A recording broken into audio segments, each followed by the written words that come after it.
GG's.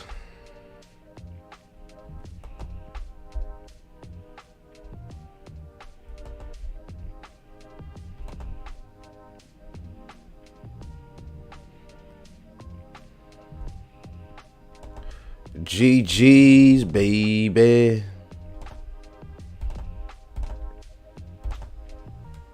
All right, let's get this thing out to the masses.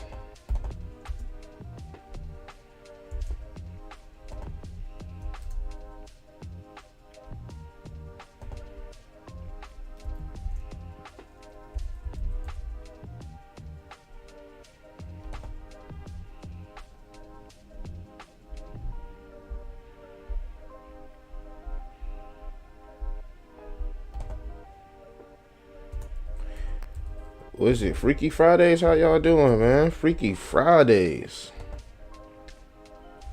What it do? Yes, I am live, man. Yes, I am live, man. I'm live. Let's get into this news for the day. Gamer, what it do? Hold on, guys. Let me close my door. No interruptions.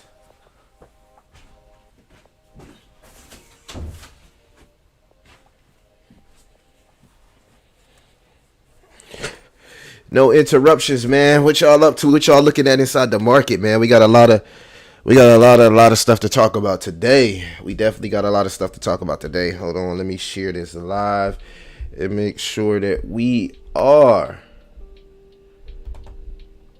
active. GG's. Oh, Gary Gensler, man. Gary Gensler, man. What do you got against crypto? I thought this guy was a IT guy. I mean, it be seeming like they just be wanting the money, man. Like, if you don't do what they say, they on you. You feel me? Live. I'm trying to tell you, man. Oh, didn't mean to play that. But let's share this. Let's share this live. Make sure y'all like, subscribe, share, whatever you got to do, man, to get us in the algorithms, man. Push this video out in the algorithms. I told y'all. We got some Tether news right here. Look, I'm up on one of my projects. I told y'all.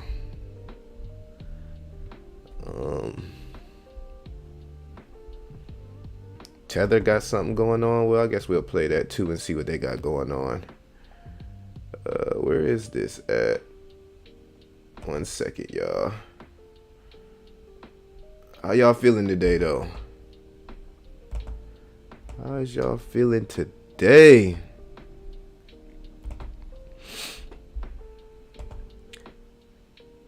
Yeah, it's looking all red, Hulk. It's looking all red, man. It's looking like one of them opportunity days. You feel me? It's a great day for investors, just like Gamer said. It is a great day for investors, man. It is a great day for investors. It is a great day for investors. For sure, for sure. It is a great day for investors. Now, we've seen that SEC family came after Kraken family. They came after Kraken, all right? So something happened with the whole staking situation. Well, this is actually, let's get into what happened. So the IRS has taken action to uncover identities of this crypto exchange customers. Now, I always said this, man. I always said, y'all think if the IRS go knock on Brian Armstrong's door, Coinbase door, crypto.com, any exchange, you think they not gonna give up the information? These guys are giving up the information. But the thing about Kraken a real brother. You feel me? Kraken a real brother. They like, look, we ain't giving up people information. So the IRS wanted everybody's information that had conducted crypto transactions over 20,000 or more, and it seems as though Kraken was ignoring them. All right, so Kraken was sticking to the code, and guess what? The IRS, they ain't like this. The SEC, they ain't like this. They wanted Kraken to be more like Coinbase. All right, Coinbase will give you up. All right, they come knocking on Coinbase door. Guess what happened? Brian Armstrong and them, they talking. So this is why. This is what y'all ask for when you ask for the institutional money. People beg for the institutional money, right? This is what happens when you beg for the institutional money. This is what you get when you beg for the institutional money, all right? You get regulation. So regulation is coming. The only thing that bothered me about regulation, family, is the timing, all right? It's the timing. The fact that they always, family, these guys seem to always wait, right? They seem to always wait until crypto is actually in a positive state. So it just blows my mind. All right, it says cryptocurrency exchange Kraken hasn't complied with the court-approved IRS summons seeking records on customer identities, transactions they should be forced. So that's what we're seeing. As far as the pain here inside the crypto market, we're seeing a lot of red, because you got to understand. Now, a lot of that Ethereum, right? A lot of that Ethereum has to become unstaked, especially in the US. Now, they say they can't stop the staking as far as the technology aspect for it, but we are seeing the pain in the market, as you see from Ethereum, and I even seen a little bit of pain here from Tectonic. And if you go across the board with the lending, staking, and different protocols, you'll see a lot of different pain within the market. So will this affect the market? It just depends on how you look at it. I think I found an article here, if I can find it. See if I can find it. We'll have to find that article. I thought I had it pulled up. So yeah, that's what's going on. So that's why we're seeing a lot of pain inside the market. Y'all know a lot of these altcoins, they go based on Ethereum. They do go based on Bitcoin. And I'd love to know in the chat who all stakes. I was surprised when I did a poll a little bit earlier. I noticed that a lot of you guys do stake. And I was like, wow. You feel me? I think, all right, so let me go to my channel here. Community. So yeah. I asked a question, 490 votes said, do you use staking in crypto? 49% of people said no, 52% of the people said yes, and then we had the 5% say, what is staking? So staking is very popular, okay? Staking is very popular. I don't expect staking to go anywhere. I don't know how the ban will work with some of these decentralized protocols, but I do think crypto is taking a hit, not just from a staking aspect, but also, family, we're seeing where I can find it here, the Super Bowl. So, where is it? Right here. Right here. So, no crypto ads this Super Bowl. Why? That's a critical sign. So, because of the FTX and because of the contagion in the market, now, family, now the Super Bowl don't even want to cover crypto.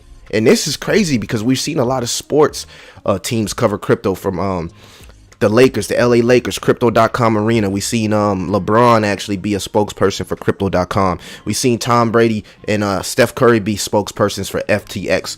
And one of the biggest sports in America says no to crypto. Just as, you see that? Just as the news is coming out that US could possibly, family, ban staking here. And as we can see right here, Brandon Armstrong tweeted, and this is the CEO of Coinbase. So this is huge. This right here is going to cause a lot of pain inside the market. Unfortunately, a lot of people look at Coinbase as a very reputable organization, and anything Brian Armstrong says, because these guys, they go by the books, they work to follow the laws by the books, could cause a little FUD in the market. So that's where the FUD is coming from, family. But it's short-term FUD. You feel me? Of course, when they seen crypto becoming a little bit more healthy, I'm telling you, just look at the timing. Last time we pumped, they all went up on the stage like the Fantastic Four and said this amazing piece on an exchange we've never heard of. All right, Bitcoin gets close to 25K. A lot of the experts, bulls, bears alike, are waiting for 25K. A lot of people look at 25K as that confirmation to a bull run. And as soon as we get a little bit close,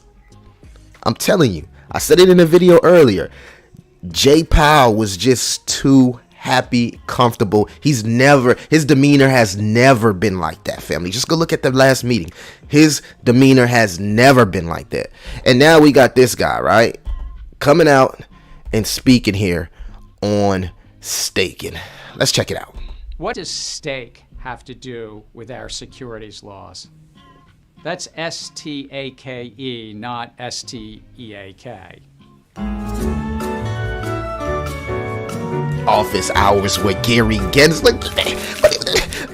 In the crypto markets, there are various ways to validate data stored on crypto ledgers Don't you got some work to do, brother?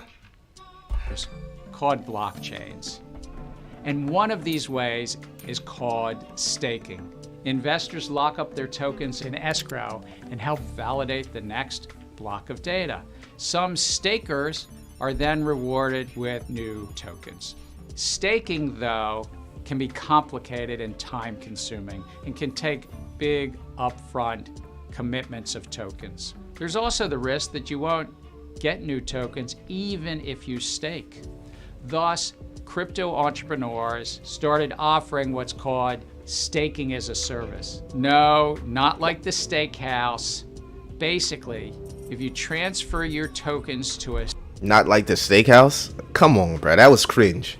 That was definitely cringe. Come on, Gary. Come on, Gary. They want to paint crypto to be such a bad thing. So they're not happy about the passive income that a lot of people make in staking. A lot of people make more passive income in staking than traditional banks, than traditional finance, which is causing, family, a little bit of war. We've seen this from Warren Buffett and his right-hand man when they came out and said, well, hey, Bitcoin is rat poison. You know what I'm saying? And then on the flip side, invested into a Bitcoin company. These guys have major hands in the games when it comes to stuff like health insurance, car insurance. So when you see the world pulling back on their debt, we're seeing debt at a all-time high, family. In some cases, it's getting a little irresponsible because we're seeing people prioritize holding their crypto bags over responsibilities. Now, that's the one thing on the channel that I did want to cover, family, is that make sure that you are clear to your responsibilities. And that's been a black cloud over the crypto space, because now you're seeing these articles where people are saying they're addicted to crypto. We're seeing these articles of where you can call somebody and get help if you're addicted to crypto. It's all falling into that narrative. Oh, you rather buy crypto or hold crypto than pay your mortgage. Oh, you rather buy crypto or hold crypto than pay your insurance. So they're really flipping the narrative and making it seem like, you know, we are just strung out super degens on crypto. So the US is using this ploy to actually strip staking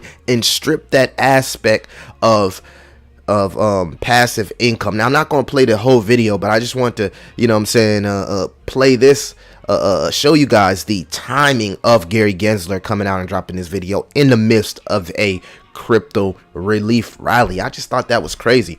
And again, just covering how staking ban could eventually affect something like crypto. Now, it's not going to stop. It's not the end all for crypto. It's not like, oh, they're banning cryptocurrency, but it will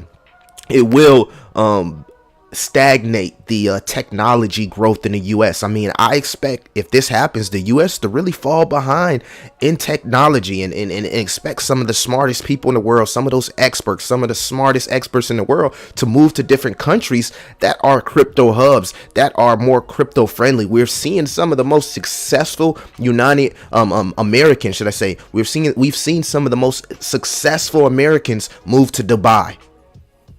Look at Da Vinci. It's you know what I'm saying, he was one of the guys that was saying buy Bitcoin when it was $1, and he has since moved to Dubai. So we're seeing a lot of Americans moving to these crypto friendly countries that actually are receptive to the crypto adoption and the technology. So this is huge. Since if the US government were to ban staking in cryptocurrency, it could have major consequences. Staking is when people earn rewards for holding and supporting certain digital currencies. If staking were banned, fewer people would do it, which could hurt the stability and security of these networks. This could lower the value of currencies and cause people to lose trust in the crypto industry. Additionally, it could slow down the development of decentralized finance applications that rely on staking for security.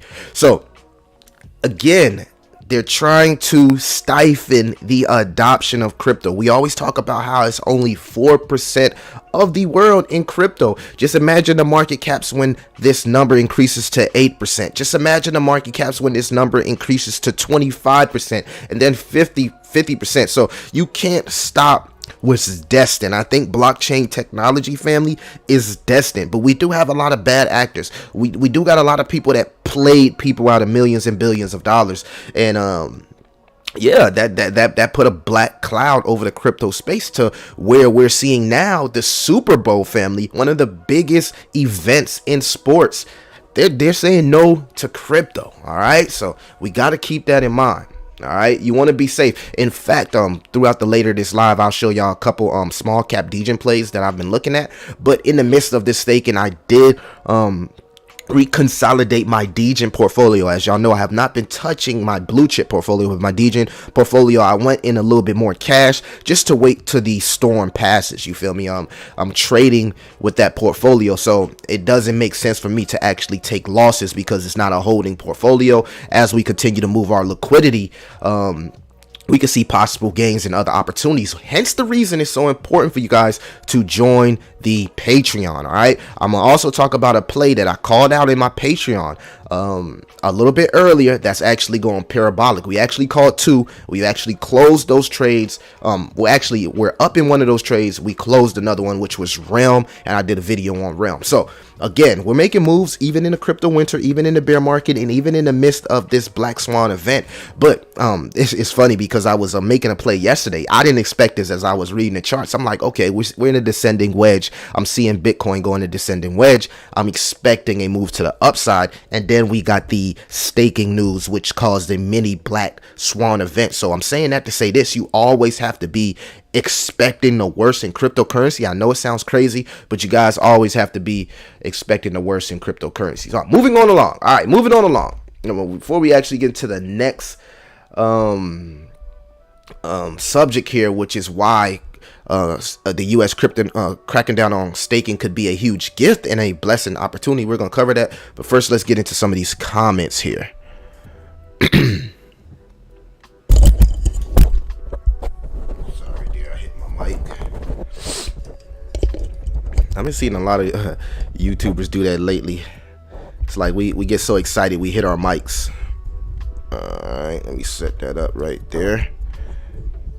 All right, is the volume still good? I know I knocked my mic here and make sure the volume. All right, so let's get into some of these comments here and say hello to everybody that's in the chat.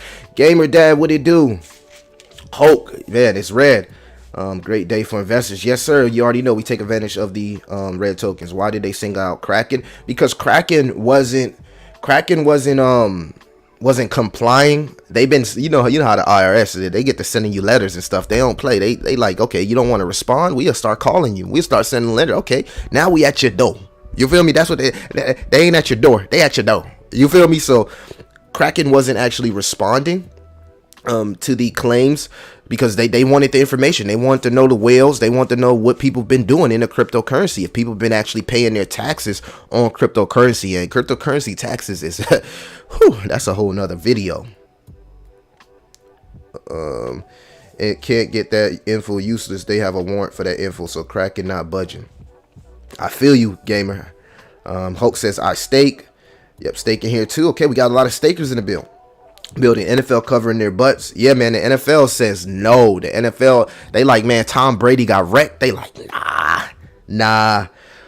This is the start of regulatory action and mass adoption from the VCs and institutional monies. Yes, definitely. And you got to expect that. Y'all call for institution. Oh, I want institutional money overnight. I want Kevin O'Leary and the Norwegian people to drop trillions overnight. Well, you know, they want to be protected. If they're going to put institutional money, they want to be protected, family. They want it to be protected. And but kind of like the FDIC, federal insured. Okay, so again, it is what it is. You know, we're not a moon boy over here, but again, we want to pay attention to what's going on. I need my crypto crack. No, it won't. They would simply itemize where you can stake it, as they know how much where it's coming from, so they can keep track of it themselves and monitor people. Facts. The decentralized exchanges and the swaps will still be able to use staking. Yeah, that's what I'm thinking. I don't think they can actually ban the technology. They're just gonna ban on these exchanges, and we're already seeing these exchanges. It kind of makes me think, like, why did Tectonic actually make changes to some of their percentages on the vaults? Like, do these exchanges get the tips? Do they know before we know? I think they do, family. I think they do, especially the ones that plan on being regulated and compliant. So Let's get into this article. U.S. crypto staking crackdown sees huge gift. If they got the whole article here.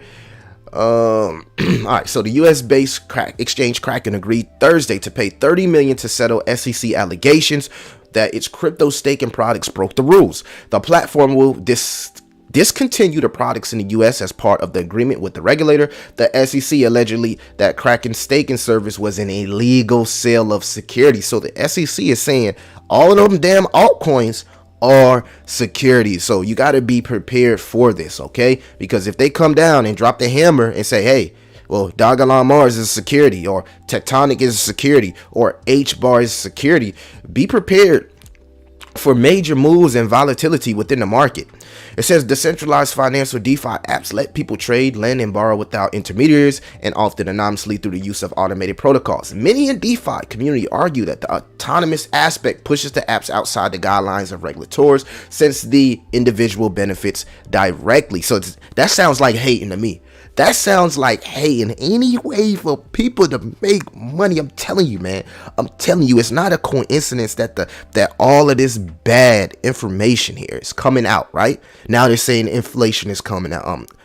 They got this auto car market dude that just popped up out of nowhere, right? He started a YouTube channel probably like 2 months ago, and now he's getting like 200,000 views, 300,000 views, talking about how the used car market is a bubble that's about to collapse. We're seeing a lot of people default, family, on their car loans, right? And the banks are saying, hey, we're not waiting, we're just gonna come pick up your shit. You know what I'm saying? We're seeing people, we're seeing these huge names in the tech industry, in the traditional finance industry, and come out and say, man, crypto is addictive. Crypto is an addiction. And I'm not mad at them for saying that, because a lot of people's lives have been ruined from cryptocurrency. It's so many times that me personally, I had to kind of like go look myself in the mirror and check myself and like, okay, Millie, you're doing too much. You feel me? I think everybody needs to do that sometimes. Sometimes it's good to like step away and be like, okay, I'm doing too much. I'm over leveraged. I'm doing too much.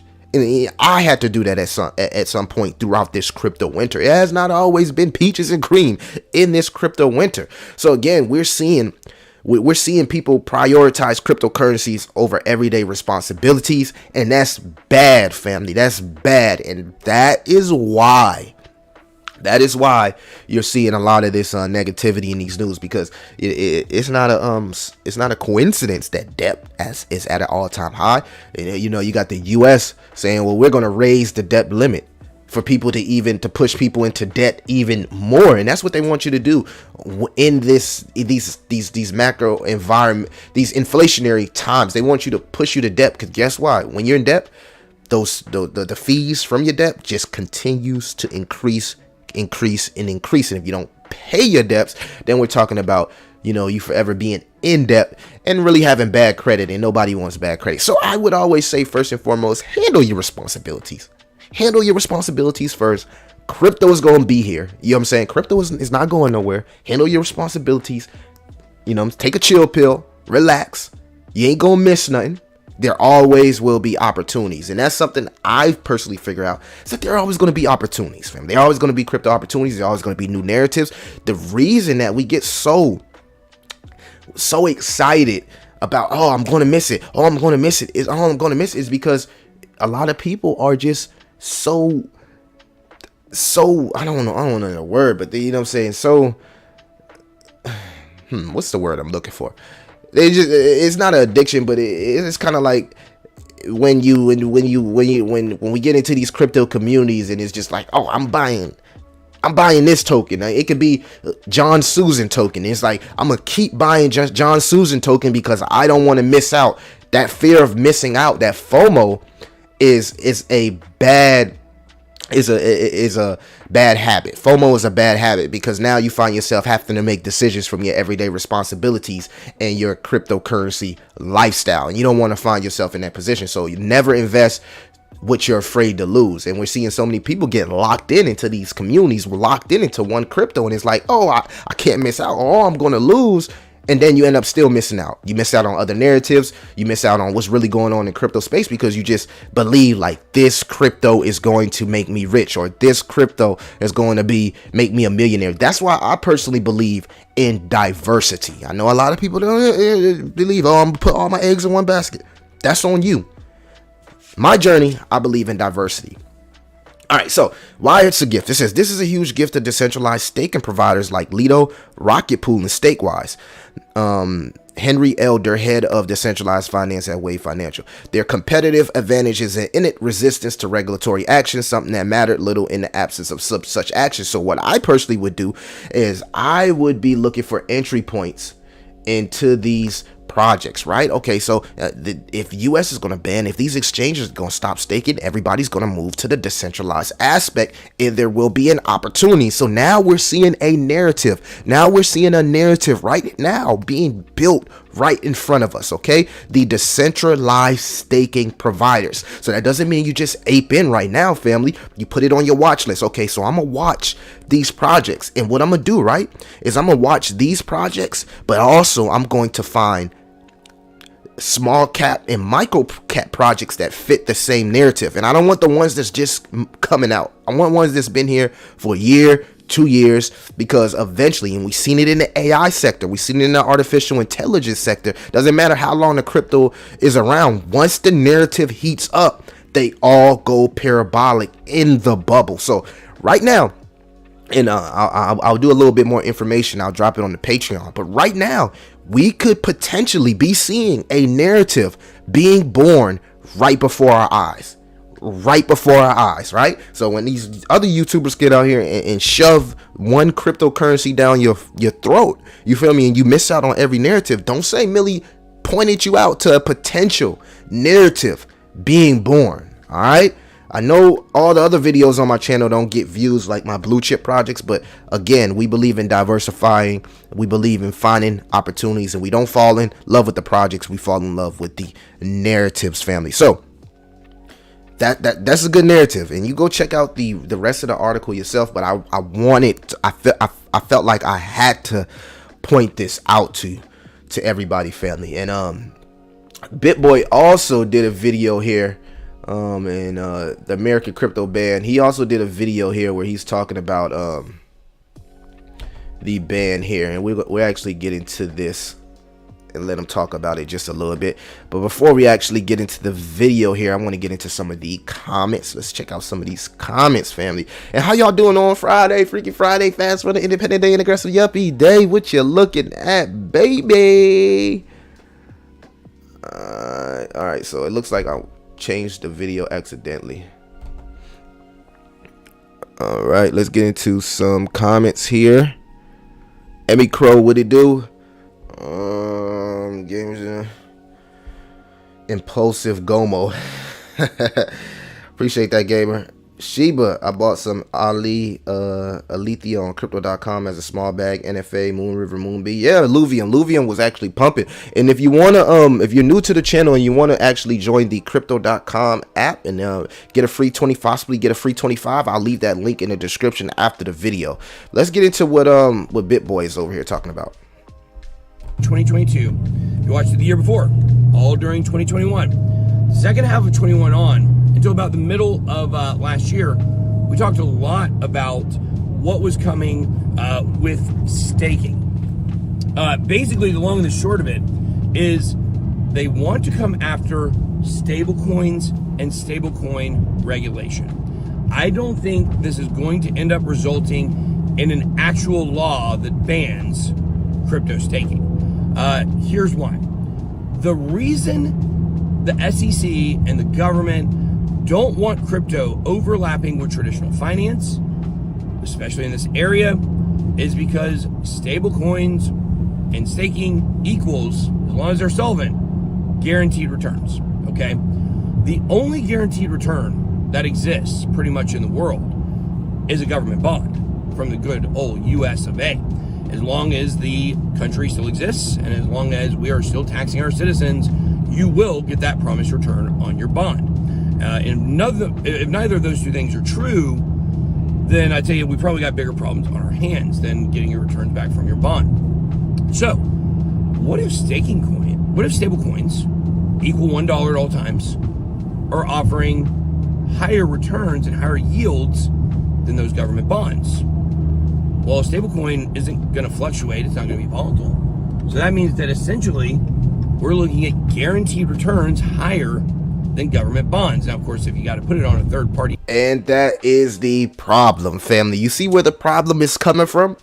We just talked about it. It's a war right now but for your money. Everybody wants your money. Okay, what is stake? We already know what staking is. You know, these companies use your money, other people's money, and lend it back out. Okay, everybody wants your money. So the U.S., they can't get your money with these bonds because people are choosing staking over bonds, and it's causing a conflict of interest. We kind of like the U.S. and China, conflict of interest.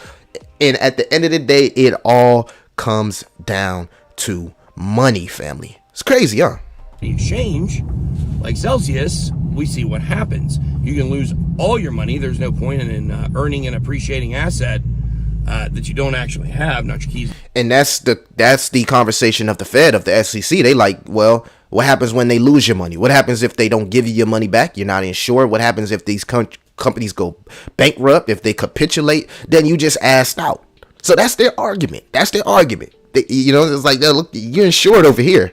It's the wild, wild west over here. It's every man for himself. You mean the damn boss, the CEO, can just say, hey, I'm walking out. I'm going to Puerto Rico. You know what I'm saying? Or I'm going to Dubai. You know what I'm saying? And just walk out on the whole damn company with all the funds sitting on a ledger. So that is the argument, family, of the SEC. And you just got to ask yourself, you feel me, when entering crypto space, am I ready? You know, crypto is not for everybody.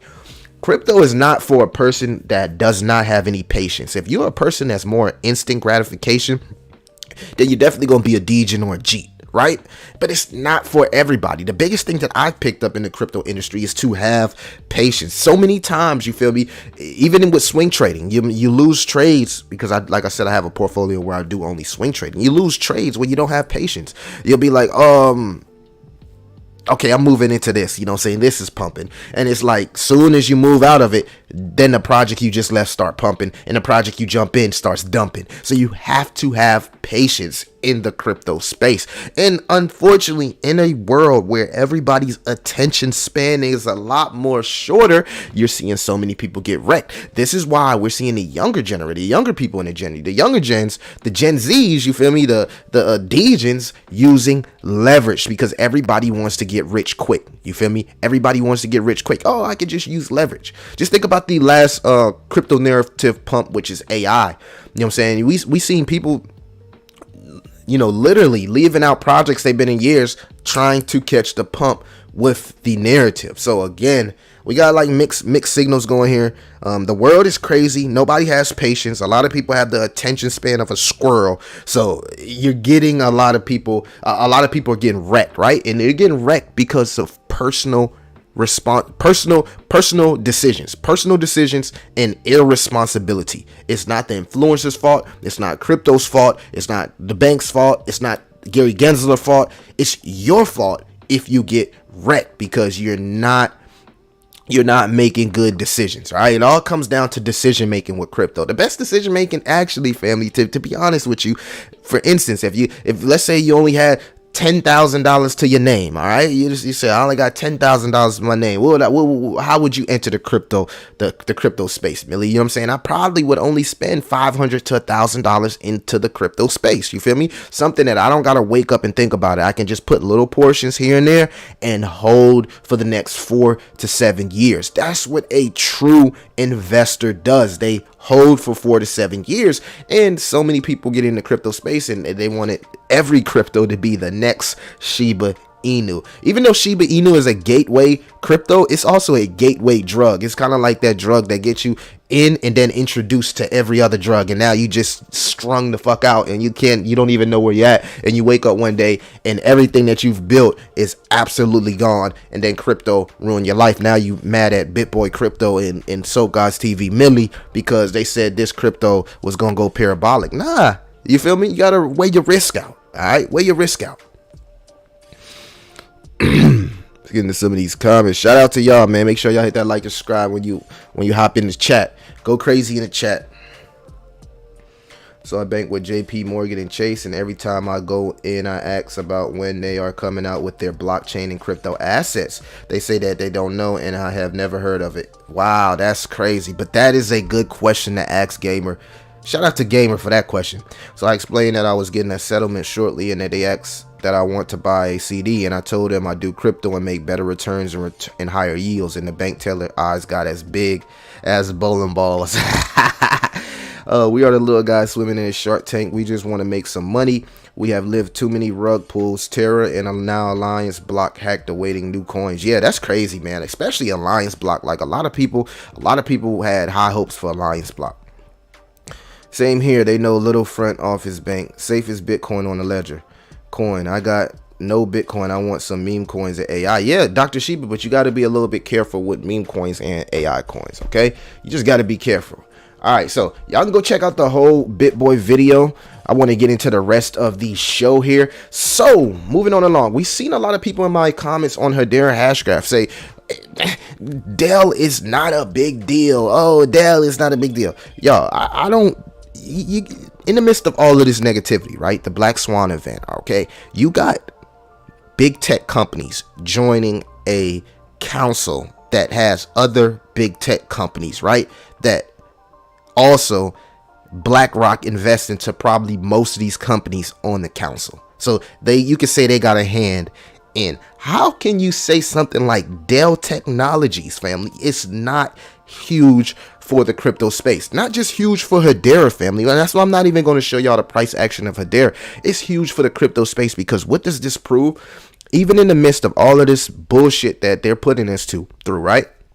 We're seeing big tech companies create trust with cryptocurrency technologies, right? So now you're seeing partnerships. Dell, Google, IBM, Boeing, all right? Arbordin, asset management companies looking to tokenize different assets, all partner here with Hedera Hashgraph. When you see trillions of dollars sitting on a council, why would you not want to be involved? It really blows my mind. Okay, and it's no shade to any cryptocurrency, but if we're talking about something that's going to be here for 5 to 10 years, look no further. Hedera Hashgraph. It's kind of like, why would you invest into Terra Luna Classic that has absolutely no leadership, absolutely no fucking direction, right? Besides just to have fun and make a little money. But people are holding on to that project, right? Like it's Ethereum, like it's going to be, like it has this heavy utility and use case in the cryptocurrency, and overlooking projects like Hedera, right? That have known utility. I did a video where Hedera has 10 real world use cases, including supply and demand, including ads fraud, including media, NFTs, deck swap. They literally do it all, and they're gaining the trust of traditional institutions, family. This is huge for crypto. This is huge for crypto on an institutional standpoint. The people that don't get it, it's the people that don't understand how huge institutional trust is with cryptocurrency. You think any of these projects, right?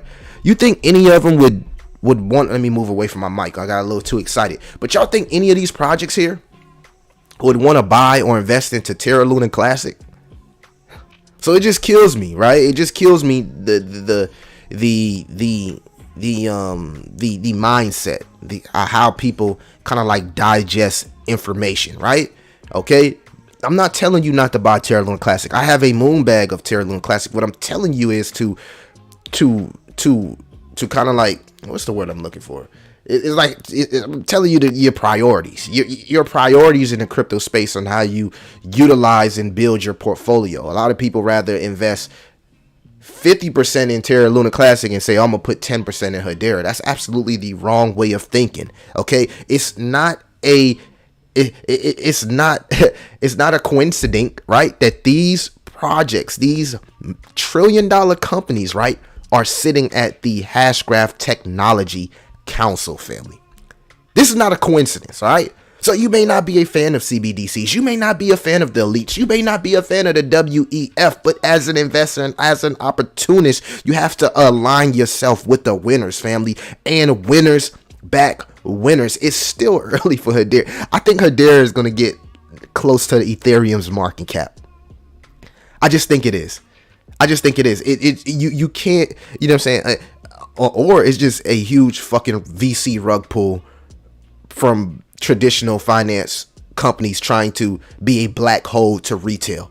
It's only two things going on. Either this is going to be a huge project in the future, or this is just a black hole for these companies to make money off retail. And I'm just keeping it real. I feel I'm gonna believe that it's the positive. You know what I'm saying? But at the end of the day, you always got to be prepared for the worst. So that when I'm thinking the worst, that's the worst that I think. But would ask yourself this: would these companies put their names on the line? Would they put their names on the line? These companies has built reputations for years. Would they put their name on the line, right? For cryptocurrency. It's not worth it. It's not worth putting your name on the line for cryptocurrency. We just seen from the NFL said, hey, it's not worth it. It's not worth it. But these companies, they feel like it's worth it.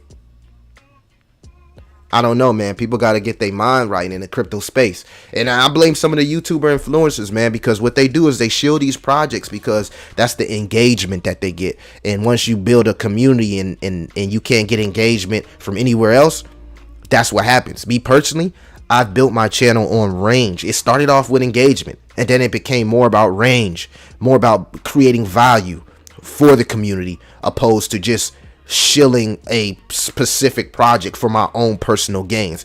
I'd rather put out a YouTube video that get 50 views but packed with value rather than shill the same shit down y'all throat that has no value, and I know the end game to it. So I'm not a moon boy. I'm a realistic person in the crypto space, and seeing that I got a small business, I kind of have a different aspect. So hopefully people who come to the channel, they come for that aspect, that different aspect in the crypto space. But I think this is huge, family. I think this is huge that Hedera has such a beautiful governing council and a direction. All right, you know where you're going at when you invest into this. You don't know where you're going at when you invest into Terra Luna Classic. You don't know where you're going at. They don't know where they're going at the top. These winners, they know where they're going at. All right, so it kind of grinded my gears when I seen that in the comment. Oh, it's not a big deal. It's not a big deal that Dell just joined the council. Actually, it is a big deal. People are so crazy. All right, next topic. Before I get to Elon, so we're going to talk about some Dog Alarm Mars next, family. Let's get into some of these comments here. Hopefully y'all loving the show, man. Like and subscribe if you loving the show. We're going to get into some super DJ and stuff a little later inside the show. But like and subscribe if you loving the show. Dr. Sheba says Hedera is a solid project. Let's go up a little. Diversify your crypto portfolio. A little of everything that's utility only. Visionary. Shout out to Visionary. Yes, sir. H-bar pumped a little today. Let's go. I didn't even look at the charts. I just wanted to bring that little bit of, alpha to you guys. Hedera is a solid project. Yes, it is. H-bar. Turn up. I sold most of my million of Terra Luna and just holding on to my 225K. I feel that, man. I told you, I took profits at what's that, 3053 when it pumped, and I've just been holding on to my moon bag and here and there doing videos. But I just let the other influencers handle the Terra Luna Classic. Big Bro said moon bag. Yeah, this is a little moon bag, man. Half of these companies are involved in other crypto projects. T-Mobile is with Helium, LG with AVAX or Sol. Google is planning crypto wallets and so on. Definitely most big corporations are definitely buying different cryptocurrency that fits their business plans. Got me billions. Well, yeah, of course these other projects are going to diversify, but they're sitting at the council, family. That means if anything comes up with Hedera, they're making a educated decision together. They're making decisions together for Hedera to win. You know what I'm saying? It's different from Google buying a node and running a node on Solana to Google actually sitting at the Hedera Council. That's totally different. That's totally different. And there's no other project that has this type of prestigious council with a plethora of trillion-dollar companies sitting at the council. It's no debate, man. Hedera is the standard. XRP people out live with it. Hedera is the standard. Hedera is the standard, in my opinion. Why is gas pumping? Got me 1 billion Dogalon. Definitely. We got the charts too, bro. I don't know what you mean by the charts. Game, I don't know what you mean by the charts, but yeah. All right, so heading to back to Dogalon Mars. So then what I want to talk about Elon is I seen a lot of people in the comments. We had a lot of people say no burns. We had probably like 75% of the people say burns, but we've seen a lot of people say no burns. If actually I can go to that video here. Let's see if we can find it. Your channel. Make sure y'all share this, man. Share this, man. Check out the rate of the video. I got another my assistant Zara, she got a video dropping a little bit later. All right, so we got Deshaun May saying it don't need burns. Look at the level of Dogalon Mars. It's still hanging in the bear market, which means it's doing great. The only way I can see people who want the burn is to get rich fast, which I understand. But for me, I'm just waiting for Dogalon Mars to rise, and not only Dogalon Mars, but Tectonic and other projects to rise like Shiba Doge. Yeah, I get this, but why would you say it doesn't need a burn? I don't understand the people that say Dogalon Mars doesn't need burns. I don't understand why you would want to be part of a project that's inflationary and not deflationary. That doesn't make any sense. That doesn't make any sense at all. Deflationary is the way to go if you want to see this price appreciation. You can't in the same conversation say, oh, Dogalon Mars is going to 1 penny, and then you go look at the supply, the supply, and it's no possible fucking way it can get to 1 penny. You need burns. You need burns. You need burns. And it's only right? It's only right to me, in my opinion, because when we sit here, right, and where my thing at? When we sit here, right, and we look at the circulating supply and the max supply, but we look at the fully diluted market cap and seeing that it's almost $400 million, it's about that time for the developers to step up and say what we are working on. Now, I will say this, the Methuselah Foundation did move their 43% into the OlympusMons.eth wallet, which family could possibly mean that they plan on allocating that 3.14%. But this is the thing, family. This is the thing. In the Olympus Mons paper, they said that they were allocating the 3.14% to the Elon's ecosystem to bring more utility and use case. So we should be expecting something in the near future from Methuselah about the Elon ecosystem and a new use case. So I'm excited for that. I just don't understand the people in the comments that was like, oh, we don't need burns. I think burns is actually a good thing. Since there's always a flip side to burning that's hardly ever talked about. Let the other burn. We're just doing fine and going to do even better. What's the other flip side? What's the other flip side that people talk about? The only negative to burns is whoever's doing the burning, they're burning their money. It's kind of like if you decide to burn $100 bills. If you say I'm gonna burn my money, would you burn $100 bill? That's the conversation that people have. Well, I think it's something good for the ecosystem. I think it's something good projects can do to award the people the hodlers that's been there for long term. You feel me? Reward the hodlers.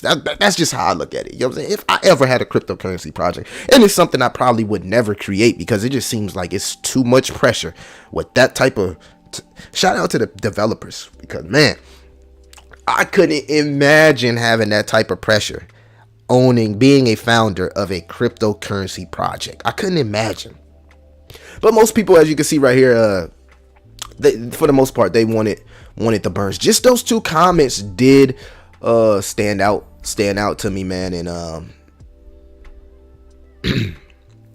Like this project, this comment here says Doge has no burns and Dogalon is a fork of Doge. What does that mean? Doge mints tokens every year. We don't need to be nothing like Doge. Doge mints tokens every year. You know what I'm saying? If we're truly trying to stand out, I wouldn't want Dogalon Mars to be nothing like Dogecoin. That's just my opinion. Remember that my opinion is not golden. This is just my opinion, y'all. Then we got Classic Salsa here. Says this coin is just like Shiba Inu. It's going nowhere. All right. You know what? I like to pin these negative comments and see how people react to them. But yeah, y'all let me know in the chat, man. What y'all think about Elon Burns, the circulating supply here?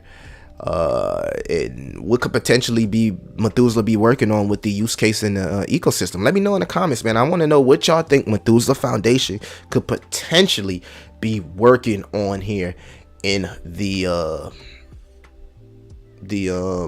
ecosystem. Boring Dow. All right. So let's go to the Patreon here before we actually get in there. All right, so if you're part of the Patreon, y'all see me drop this post right here 14 hours ago. I said ZK roll-up narrative Dusk Network has now entered my watch list. This was 14 hours ago. Now I'm gonna show y'all something. I'm gonna show you how y'all boy Millie be putting this stuff together. So 20 hours ago I said descending wedge, AI coin setting up for a pretty decent move to the upside on the hour. I just explained to y'all what I was thinking when I said that. And then this right here, yesterday, I was looking for new narratives that could possibly be next after the artificial intelligence narrative. And on the Patreon, we talked about ZK rollups. So ZK rollups, also called zero knowledge rollups, are a way to make blockchain technology work faster without sacrificing security or decentralization. They work by bundling multiple transactions into one big transaction and verifying on the blockchain. This reduces the numbers of transactions processed on the main blockchain, freeing up resources and making the transaction cheaper. So in this crypto winter, what's one of the narratives that completely went parabolic outside of AI? Layer 2s. But the one narrative that's very, very similar to layer 2s, and I'm not a tech guy where I understand ZK rollups and how they work. I just know that it helps Ethereum, all right? And Ethereum, as they move into the different aspects of Ethereum 2.0, they will be looking to implement ZK rollups, but family and sharding. But that hasn't happened yet, all right? So what have we been looking for? We are looking for the next narrative to blow after AI, all right? And family, I think I might have found a gem. But before we actually get into gem, make sure you like, subscribe, hit the notification bell, and keep your favorite crypto and door-to-door entrepreneur in the algorithm. Check out the Patreon, man. We're winning over here. Before we get into gem, let's check out these comments. All right.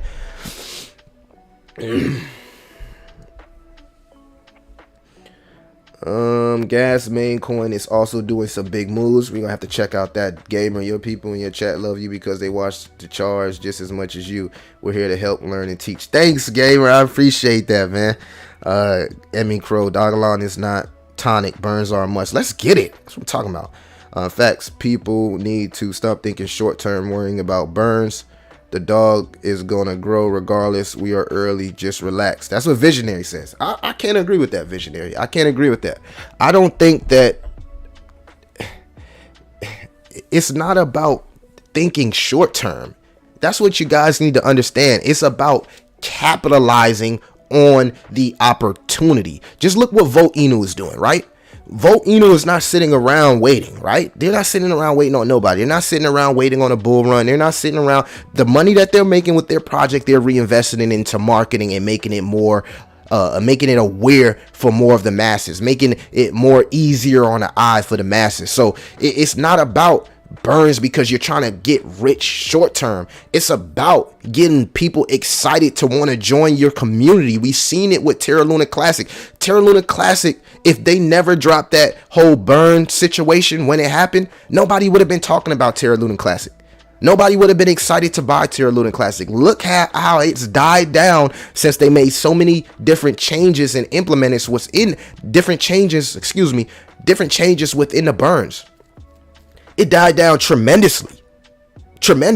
So it wasn't, it's not like, oh, we want burns so we can get rich short term. We want burns because we want a project, family, that's deflationary.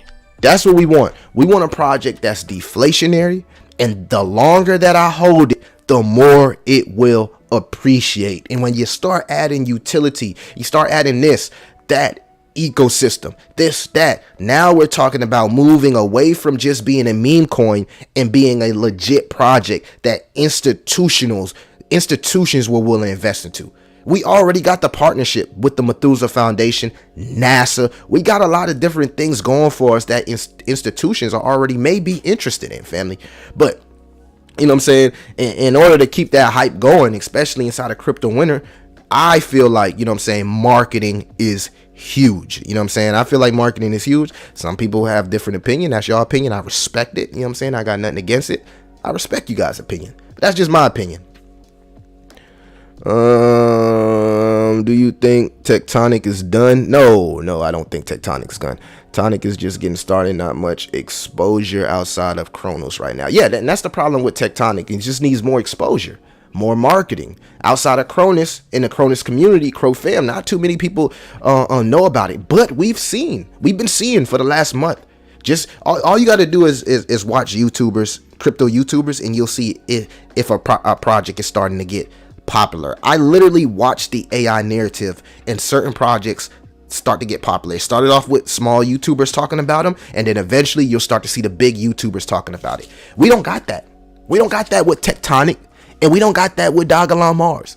In fact, big YouTubers, they shy away from even speaking on it. Ask one of your favorite crypto YouTubers, the big ones, right?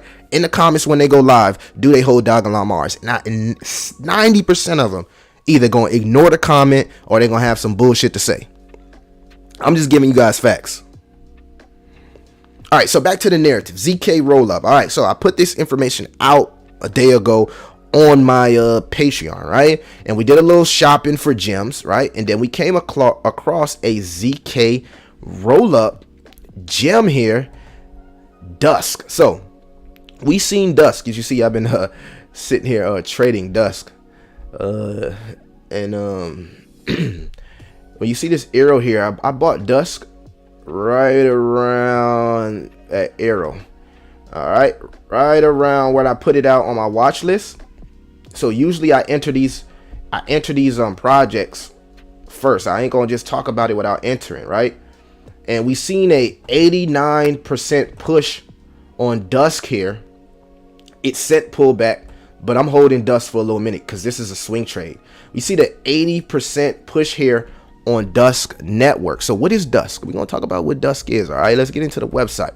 So Dusk Network, the privacy blockchain for financial applications. Now, we just seen a whole bunch of news drop with security laws, security. This is a regulated, right? Regulated, compliant ZK rollup layer 2 type of situation here. All right, it says Dusk Network is technology for securities, an open source and secure blockchain DLT infrastructure that businesses use to tokenize financial instruments and automate costly. Now, what do we know, right? I'm gonna get into Hello too. That's a very interesting project. But what do we know about these compliant, these regulated tokens? They actually fit the narrative. Now, they don't have to be ISO. Now, we seen that with LCX. Every time something come out with regulation tokens pump. And I've seen that here with Dusk Network. All right, so we're gonna get into a little bit more of what Dusk is. You can see it's up on the day. I would wait for a little bit of pullback if you are interested in entering, but you can see here a very healthy chart. We did get a range of accumulation right around 7 cents. So the people who got in at 7 cents, they already 2x their money on their way to 3x. I got in around 11. What's that? 11, like somewhere around 11 and 12 cents right there. And been holding this in a swing trade. The all-time high is about $1, and the circulating supply is 41% of the max supply. So tokenomics not bad. We're seeing the volume up 1,000%, family. So that's what you want to see when you're doing swing trades. You want to make sure the volume is up. I know a lot of people put swing trades on my table all the time, but I'll fade them if they don't have enough volume. Okay, I like to see volume. So we're seeing this narrative, the ZK roll-up narrative, start to heat up, family. Also, when I do my research, I like to make sure that they have other contracts here. You can see they're on a BNB Beacon chain, BNB Smart Chain, and also Ethereum. So I love to know that the liquidity is flowing through different chains. I also like to check out the white paper. And one of the things we do also when we're doing our research is we want to make sure that the Twitter is active here. So let me follow them and put a notification. Noti gang. All right. So Dusk Network, you can see here, man, Dusk Network to launch rolling incentives testnet activity. So these guys are very, very active.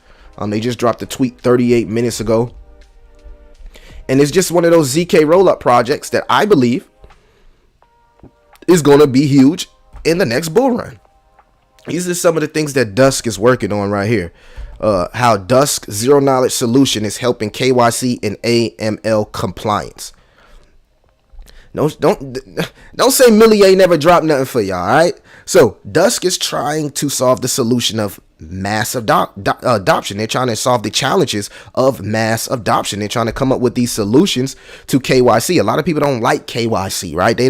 That's why they stay away from centralized exchanges, because they don't want to be doxxed. They don't want to have to give out all their information every time they sign up for something. Well, what Dusk Network is offering is the ability to still offer KYC, but protect your data, protect your information. Okay, they offer that privacy right behind their KYC, so they're not going to sell your information out or anything of that sort. It says Dusk Network has created a blockchain capable of enabling users to interact with regulated assets in a crypto way. The company states that its intention is to enable users to retain self-custody of their assets while maintaining privacy, transaction in a trustless manner, and open up themselves to host of economic opportunities. Institutions and companies can tokenize their assets on Dusk blockchain and enable mass adoption. So not only are we hearing ZK rollup, which is a narrative, we're also hearing mass adoption, and we're also hearing tokenization. So that's three big things that caught my attention of Dusk Network. Okay, so you'll see in here that they're working to offer this solution, which could create a gateway to mass adoption. All right, so I don't know. I thought that was a pretty neat I thought this was a pretty neat project right here. It really caught my attention. And again, family, I was looking for more narratives that could possibly blow up in the next bull cycle. So again, we like to see this. I want to see the network see some of the things that they're working on here, and let me know some gems in the comments that you guys is looking at. So yeah, if you're interested in the whole ZK rollup and you missed the LCX, this right here is only sitting at an $85 million market cap, and I believe this is easily family, just based off the layer 2 and ZK rollup narrative, this is easily could be $1 billion project, anywhere from 500 million to $1 billion. So gains to be made, and it's just something that I want to bring to the channel here. Yeah, and do your research on that narrative. Do your research on that narrative. All right. And then of course, I'll be talking about a few more projects in my Patreon, like Art Trade and Realm, which I also did a video of. So moving on along, let's get into some of these comments here.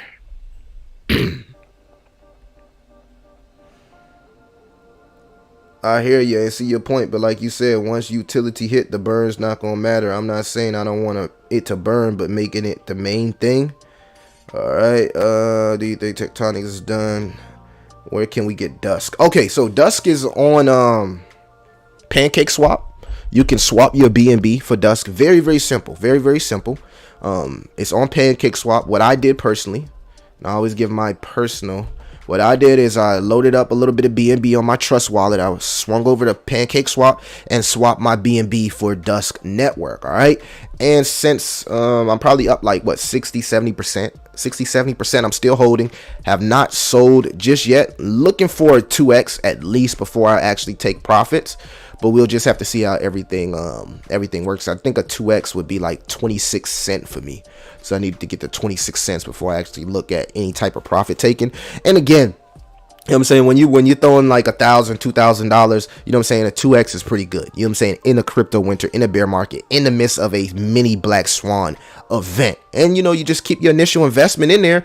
And if you believe in Dusk Network or any project long term, well, there it goes. You know what I'm saying? There it goes. But 40,000 people on the watch list, family. This is a sleeper. Everybody's talking about layer twos like Optimism, Loop Ring, and IMX, and Polygon. Nobody's talking about Dust Network just yet, and it just crossed the 200-day on the Let's go here and go to the daily. So it just crossed the 200-day on the daily. Man, that thing just ran. That's what I'm talking about. All right, so it just crossed the 200-day on the daily, so it's not too far, but it is bullish. It is bullish, all right? Ideally, you want to get these projects in the crypto winter when they're under the 200-day, which would have been 11 cent. I got it around 13 cent, so I was a little bit off, but I seen it cross that. I seen the utility. I believe in the fundamentals. I also like to check down here and make sure it's not too many bots. So they seen 1, 2, you know what I'm saying, couple bots. Some of those are the same bots, so you just read the address, but not too many. 99 rating, all right. 193,000 liquidity here. No lock liquidity. We love to see that. And family, the total supply here 500 million. So we know that this project, which is sitting at 20 cent, could easily get to $5, $10 just based off the supply here. As long as it doesn't have any type of inflation or dilution, easily can get to $5, bear. You know, I'm gonna just say $5, $5. You know what I'm saying? $1, $2, $5. You know what I'm saying? I'm gonna leave it at that. But yeah, family. But back to you. What's that? Visionary. You get to my boy Visionary. He was talking about Dogging on Mars. He said making it the main thing. Nah, I didn't say making it the main thing. Okay, so think about this, Visionary. Look at Baby Doge, for instance. They haven't made burns the main thing. It's just something that happens if they get transactions. I don't know how their burns is set up, to be honest with you. I don't want to say something that I'm wrong about, but let's give a hypothetically say that their burns, every time somebody swaps something on Baby Swap, then a little bit of the Baby Doge burns. You see, that's not making it the star player. That's just implementing a burn mechanism, kind of like what Terra Luna Classic did with the 1.2% tax. The reason it became popular as the main thing is because a lot of YouTubers, that's what they were pushing it. I'm saying implement a burn as far as in the ecosystem, not saying, oh, you know what I'm saying, Dogging on Mars is all about burns and burns only. I'm just saying implement it some way in the ecosystem, kind of like how Shiba Inu. They didn't make burns the main thing for the project. They made it so minute that they only added burns for Shiba Inu for the interactions of Shibarium. So the people that use Shibarium, a little bit of that transaction will be burnt in Shiba Inu, but it's not the main course. It's not the all in of the project. It's not even what the project is known for. So I don't want to, I want to make that clear. I'm not saying that I want Dogging on Bars to be built around burns like it's the star player, but I want it to be implemented some way to make the project deflationary. I just personally like investing into projects that's deflationary. I like projects like Bitcoin, like Quant, projects that have a limited supply, because the more rare and the more scarce that supply gets, the more people want to buy it up. You see how that works? When it becomes rare and it becomes scarce, people try to buy it up real quick because they don't want to miss out. So it's a psychology thing that I believe burns bring to every crypto project. So that's my kind of like thinking of it. All right, so what's some y'all want another DJ play? Let me know in the chat if y'all want another DJ play that I'm looking at. Y'all let me know in the chat.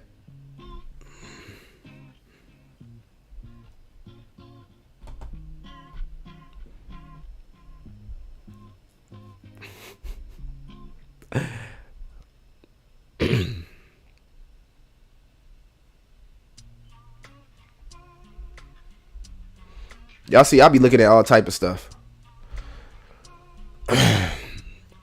But for Dusk, I definitely would want you guys to wait for a little pullback. Oh, I got a good project for you guys. Let's see if I can find another one for you guys. I'll talk about art trade on the Patreon. I'll talk about Super Stake on the Patreon. Oh, Singularity DAO. Singularity DAO is man, this, you don't want to short these AI tokens, man. Like, artificial intelligence is going crazy. We got a trade right now open in Singularity DAO. I made a 4x.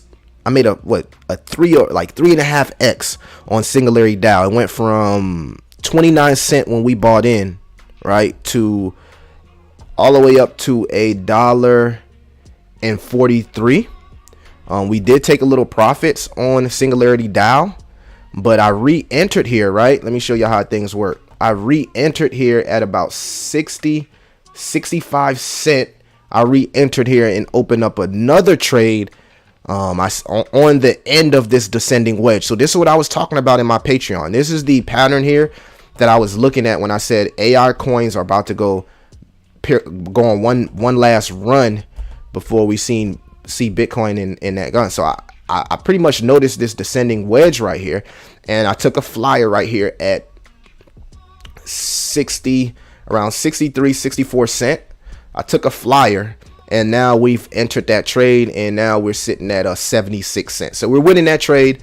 You know what I'm saying? We making things happen. You seeing a double bottom here on the 30-minute chart. When I'm doing these swing trades, just to let you guys know, I like to use the hour. I like to use the hour chart, and I also like to use the 4-hour chart here.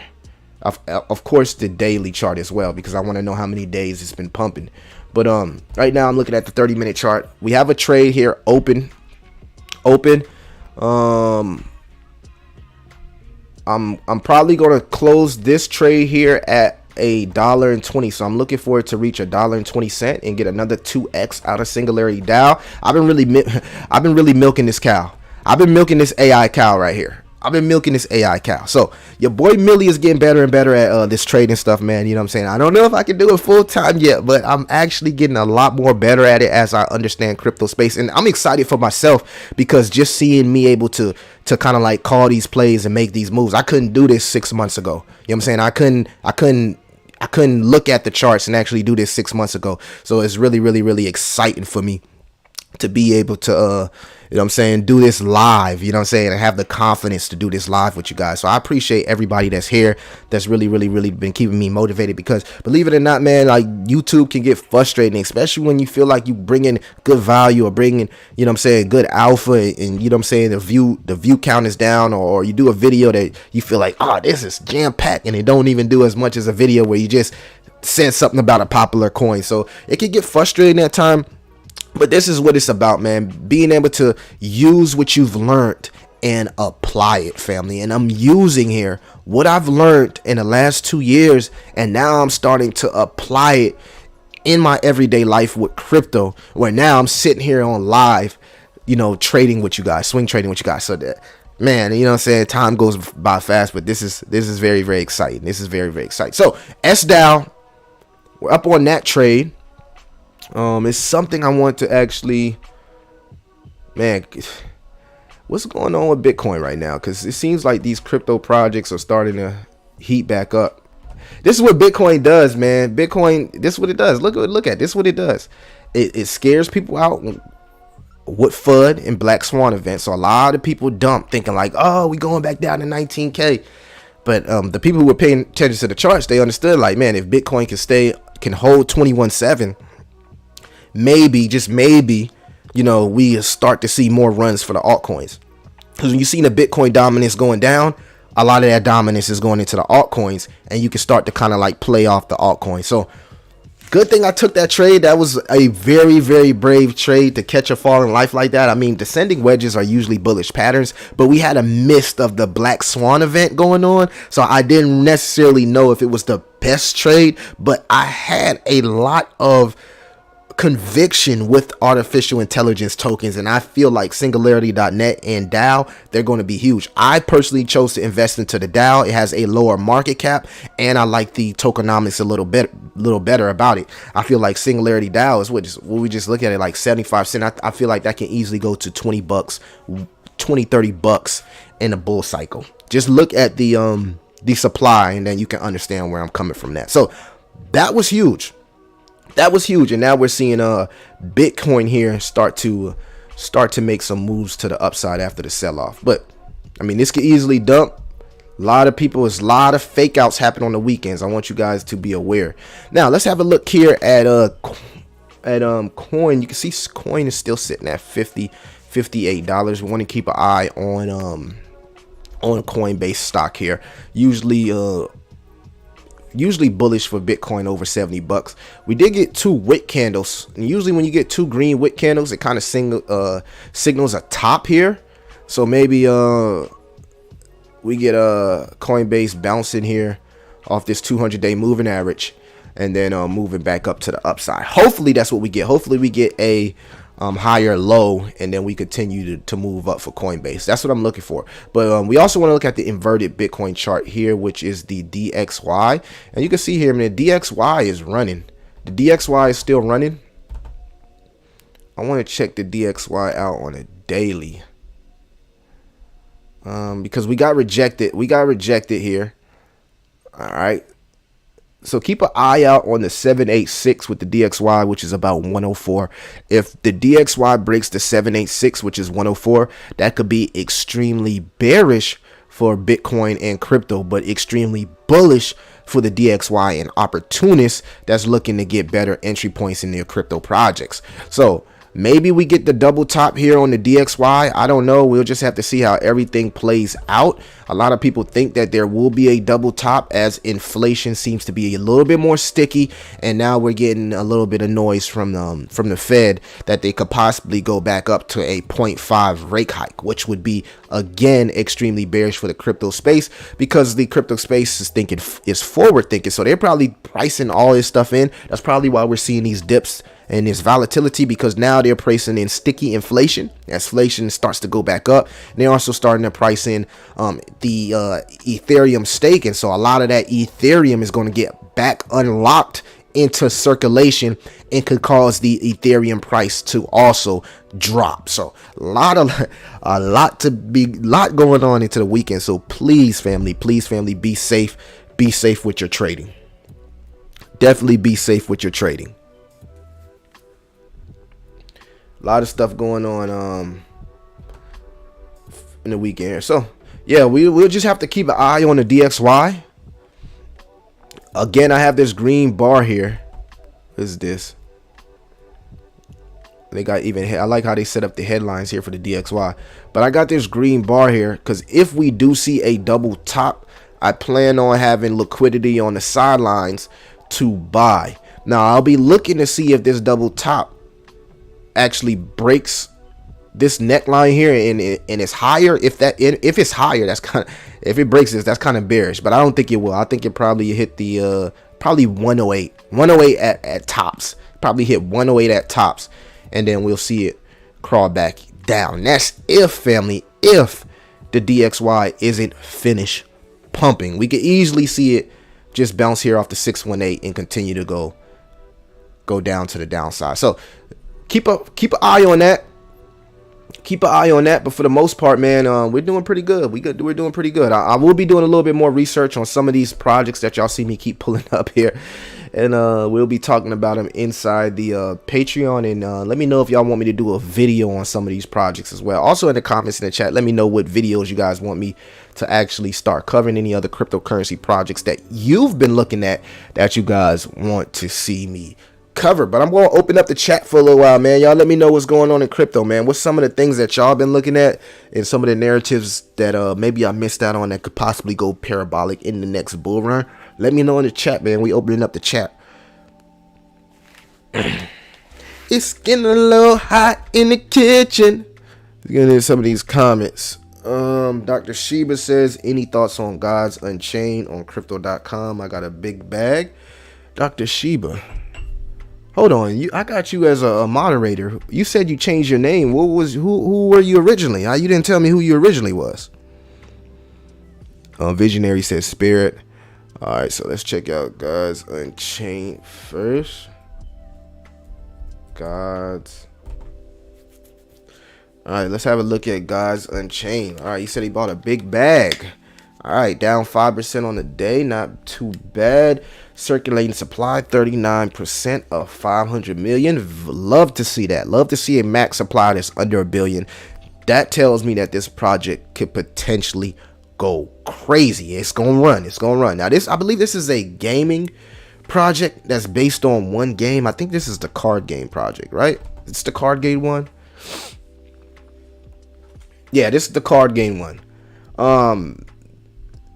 Now you know it's very you got to be very a little bit careful with projects that cover one game. And I even have projects that cover one game. Y'all know I'm extremely bullish on Katana Inu. Let me know in the chat if you know about Katana Inu. But what I like about Gods Unchained here is that I mean, this thing could easily put a massive cup and handle on it, you know what I'm saying, if it heat up. But you can see here the all-time high was about $7. This thing not even $1. So if this game can somehow manage, family, to heat back up, I think this project could see a massive move to the upside if it heats back up. We're also seeing the range of accumulation here. Now, I also like with this project is that if you look at every other crypto, give you an example. Let me see if I got one pulled up. So let's go to Art Trade here. Art Trade. Art Trade. Oh, that hasn't seen a run either. Not a good example. Okay, Zamio. That's a good example. Y'all don't know about this one, but this is a very bullish project. So Zamio, all right. If you look at some of these projects from the all-time, oh, not a good example. Okay, let me find something that is a good example. Let's go to AI Right. I gotta find you guys a good example here. All right, AI Right, pumping for the day. I'm mad right now. I need to be open some change. All right, so most projects that we've seen have hit this wall here and then pushed on up, right? Parabolic moves. I mean, some projects did 10x's, 50x's in this last relief rally. So what I like about Gods Unchained is that we haven't seen that yet. So you could technically say if this project is not dead, that it's in a range of accumulation. So anybody that's buying right now, if you see some moves like this, you see that? That's what you're looking for Gods Unchained.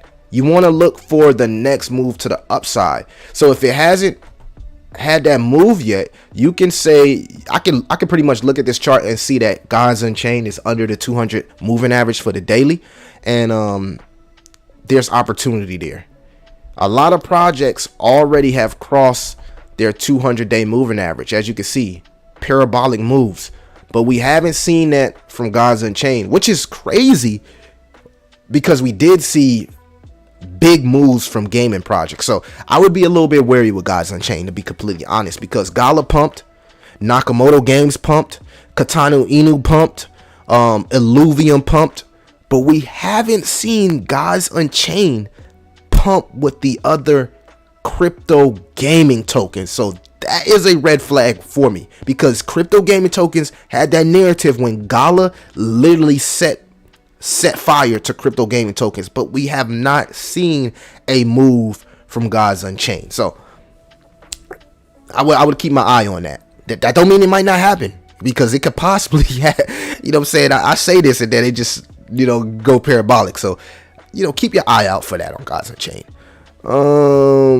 Spirit, waiting on this Ali. I'm kind of bearish. I missed some. Ali, I would wait for Ali to kind of like come down a little bit, because man, AI tokens, I just showed you some of these AI tokens not even real AI tokens, and they literally went parabolic. So are you talking about Spirit Swap here? All right, so I never heard of this. It is built on Phantom, so it'd probably be a little bit harder to buy than the average Ethereum or Binance token. Keep that in mind. But that doesn't mean that it's not a bad project. You can see if we go here to Awe, definitely tapped out, and now we're in an accumulation stage here. The all-time high is 57 cents, and it's under a penny. Ooh, definitely an opportunity, man. And I'm gonna tell y'all something. When you see projects like this that's under a penny, these are psychological moves, family. I'm telling you, man. I'm telling y'all not understanding. Y'all not understanding. Let me give y'all another example, right? Of projects that as soon as they hit a penny, they go parabolic. So let's go here to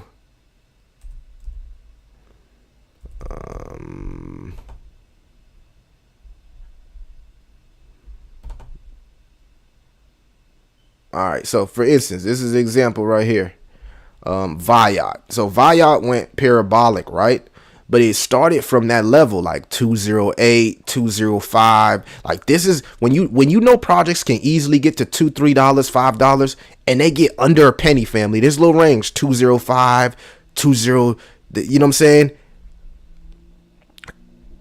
You know, if you got it, you might want to get into this project before it crosses a penny, because soon as it crosses a penny, it's going to go parabolic. So I don't know what Spirit Swap is. I have to do more research on it, but I like what I'm seeing from the charts. And when I look at these charts and I see projects that in their all-time highs was easily over a penny, I'm looking to compound, and I wanted to get as much zeros as possible so I can compound those gains.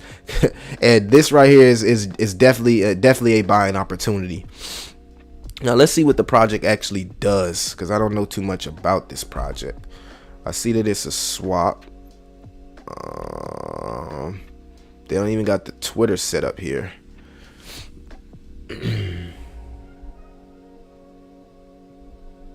Let's go to Twitter to see if we find it. Cause I'm not clicking on the website until I find it. Twitter. I learned my lesson. With y'all. Spirit Swap. I didn't even know I was following them. That's crazy. I follow so many projects. 99,000 people on the watch list. Okay, most versatile DEX and DeFi suite on Phantom. All right, so it's a decentralized swap. Let's see what they're doing here. Posted 9 hours ago. I want to make sure that they are active. All right, breaking down the project. Okay, all right, where was we? All right, right here. Spirit Swap. All right, now let's check out the website. Website look like it should be pretty safe. Embrace your DeFi spirit. Spirit Swap protocol captures the essence of everything DeFi 2.0 on Phantom Network, delivering a complete hub for trading, lending, and borrowing, rewards, sharing, staking, delegations, and farming. All right, so yeah. So Spirit definitely got to put this on my watch list, family. Now, we just talked about how staking, how people, if they do ban staking, they'll be looking for decentralized staking opportunities, right? We talked about how Rocket Pool, Lido, and all these projects, they got millions of dollars worth of capital. They already seen 500 million, 200 million, whatever, right? Spirit Swap here offers DEX staking, sitting here at a $2 million market cap. If that narrative heats up, who put this in my comments? This is actually a good project. I'm not gonna say it's a good project because I got to do more research, but based off that narrative we talked about staking earlier, family, I would definitely be looking into this. Salute to whoever put this on my on my table here. Who is that? Visionary? Was that you, Visionary? Who put this on my table here? Zebek, just watching. You always say Zebek, bro. I'm done with Zebek. I got wrecked with Zebek. Visionary. All right, Visionary. I'm gonna have to pay attention to some of the stuff you put down, man. This what's up. This what's up, Visionary. I'm gonna keep this on my watch list because I'm looking for that DEX staking narrative to actually heat up. And if they actually execute and doing the stuff that they're doing, I think that this has some opportunity here. Let's go to DEX tools to see how the 445. All right, let's go to DEX. The only thing, I wish it had more contracts. I wish it had an Ethereum contract and a BNB contract. That would I probably would have opened the trade live. You know what I'm saying? Like live. Rather new project, so still doesn't have enough print for the 200 days, so we can't look at that. The liquidity is 445,000 compared to $2 million market cap, and I would like to see more volume. So the volume is kind of low. Not a lot of people buying into the project yet, or selling the project yet. So volume still kind of low. I would like to see that pick up a little bit. Total supply is 755 million. And this thing is under a penny with that type of total. This is a fucking gem. If they do exactly what they say they're gonna do, this could be a gem. This could honestly be a gem. I like everything about it. All right, let's check to see if it's some bots. All right, not a bot in sight. This is what you gotta do, man. You gotta really do your research. All right. Let's see what Token Sniffer says. We doing our research on here.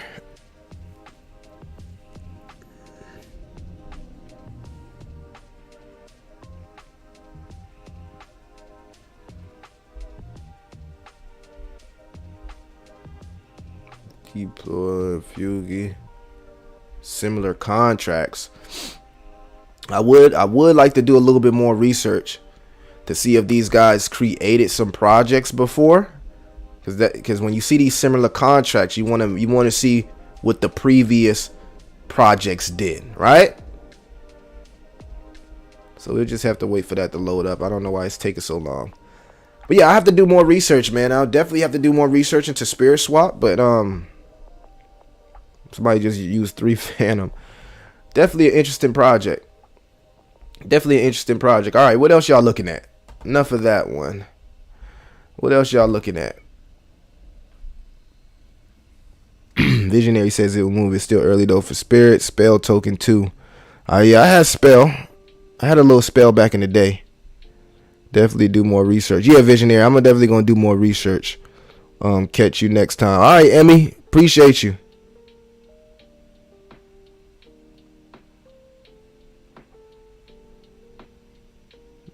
Diamond. What happened with you on Zebek, and do you not think getting paid by the minute or instant is not the future of payments, especially in the employment realm?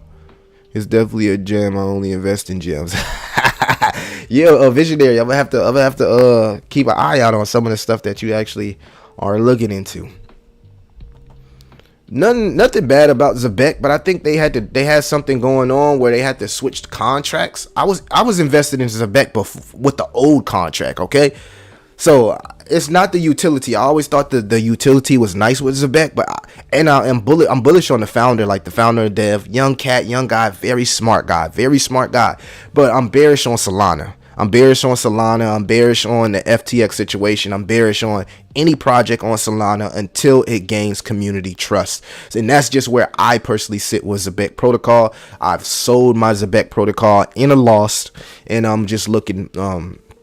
I haven't been looking at it ever since. Scale. I'm bullish on Scale, but I'm even more bullish on Dusk Network. So we're seeing Scale sit here at a $200 million market cap, right? And this is just a layer 2. But the next narrative will be layer 2 ZK rollups. So that's why I'm a little bit more bullish here on Dusk, because Dusk is a layer 2 ZK rollup, offering privacy, and the market cap is only 84 million. So I believe if I was investing into layer 2s or ZK rollups, I'd probably invest into Dusk before I invest into Scale. Oh my goodness, SDAO is literally going parabolic again. Wow. Nice play, Millie. Nice play. Sometimes you just gotta wait, man. You just gotta wait. These are some of my super Degen plays, y'all. Don't mind me. So Dusk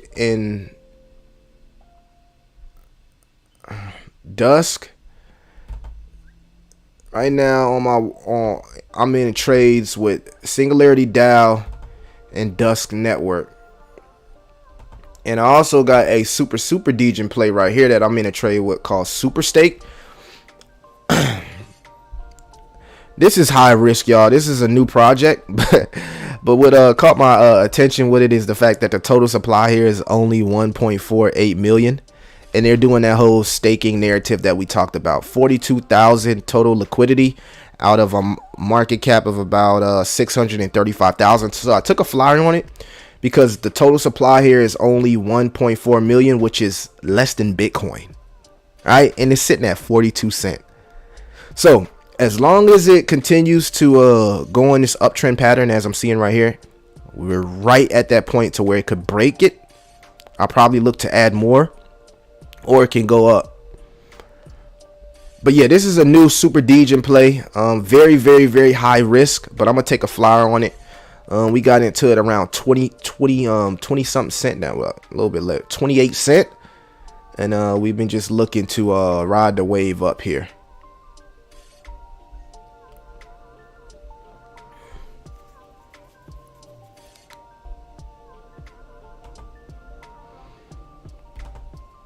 Baby Aptos closed out that trade.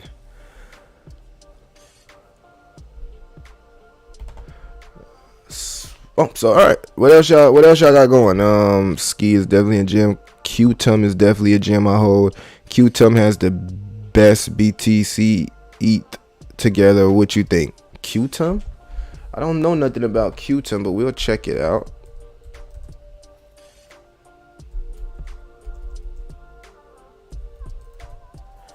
I'm so pissed off right now, y'all. Qtum. All right, let's see where we at with Qtum. All right, still near that floor. Where was the floor? Where was the floor? Where was the floor? About $1.99. All right, so still hasn't even 2x, so that's good. High $94. It's about like a 40 something, 50, almost a 50x away from its high. Market cap sitting at 291 million. Not a lot of dilution here. Circulating supply almost all the way out. Okay, you've caught my attention. Swing over here to the Twitter, see what's going on. Qtum.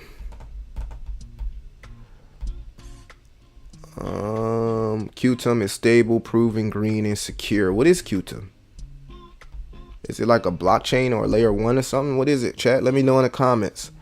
Blockchain done right. Fast, green, stable, decentralized. Qtum is scalable proof of stake platform that allows developers to leverage the upstream benefits of Ethereum and Bitcoin.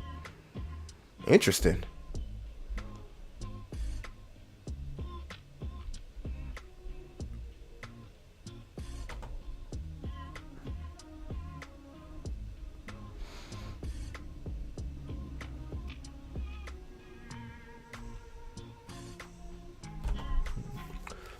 Oh, they ain't let me pull up the white paper. I wanted to see what else they got going on, like partners and stuff. I don't know too much about Qtum. What does Qtum do? Let me know in the chat what Qtum does. It's a very interesting project. I love the tokenomics, by the way. Where is it listed at? Binance, OKX, Bybit, BitGet, CoinW.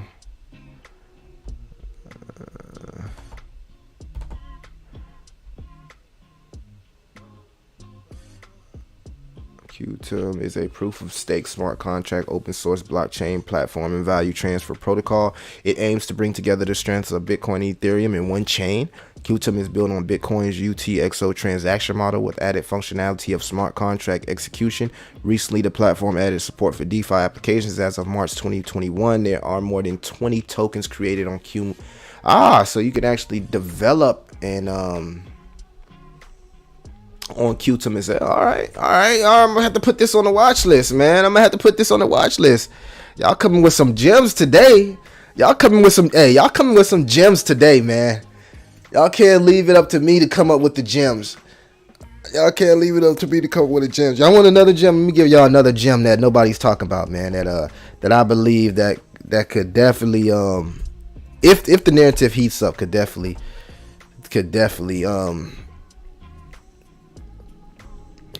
heat up. So have y'all heard of the token by Altcoin Daily and them called Hello? This is a new token, but I think because of the reputation of Altcoin Daily, I think that these guys can get a lot of people to invest into this project right here, family. It's called Hello. It's new. It just ran, so be a little safe. Wait till it pulls back, because it will pull back. But what they're doing is they're creating, family, a crypto version of Shark Tank, right? They're creating a television show where it will be whales talking to people who develop these cryptocurrency projects, and the whales are going to decide if they're going to invest into the cryptocurrency project. So they're creating a Shark Tank for cryptocurrency called Killer Whales. Sink or swim crypto pitches. So this is going to be huge, man. And Altcoin Daily, as y'all can see, the twins, they are some of the people involved into the project. They actually are producing and starring in a new Shark Tank of crypto called Killer Whales.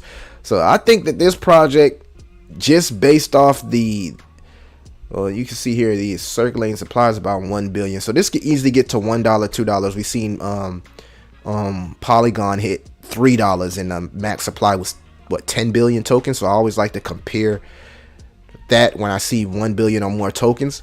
But sitting at a penny, I'll wait till this thing go ahead and pull back once everybody take their profits, because it went crazy. And as you see, it was deployed here October 22nd. So not a lot of people was talking about it. It's like they did a stealth release here, and now. And you know what they do, these stealth releases, because they try to get their bags up first, especially with a project like this that could have garnered a lot of popularity. These guys wanted to get their bags up first here. So ideally, you would want to have gotten to this project when you got your bags up first here. But you're seeing now, family, it come down a little bit. So I'd wait till it come back down under a penny.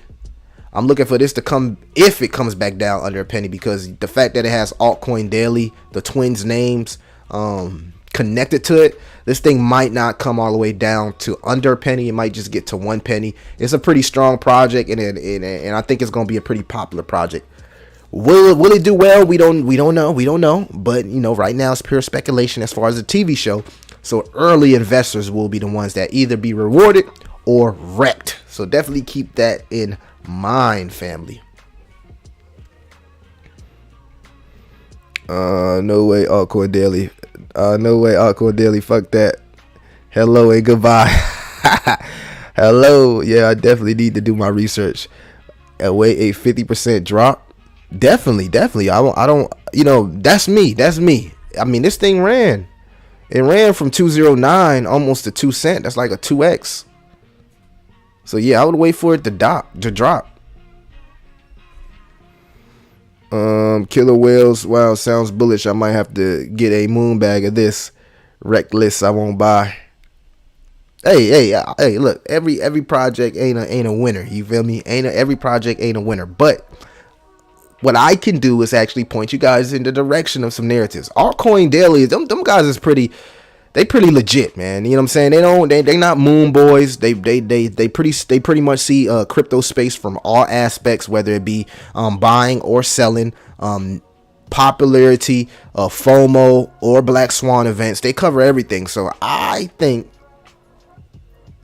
they could pull it off. They got a pretty big name in the crypto space. I think that they could pull it off. Is it the best utility for a crypto project? Maybe not. But we seen Film Crib do like a 10x. We seen what's that, Gala Games, just off the speculation of Gala Films. So this is a Shark Tank version of cryptocurrency. I don't know. Y'all let me know what y'all think about that.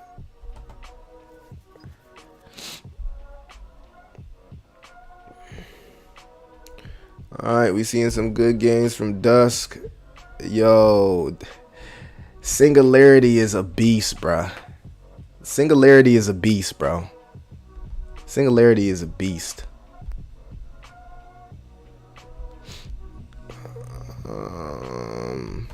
How's Bitcoin doing? How's Ethereum?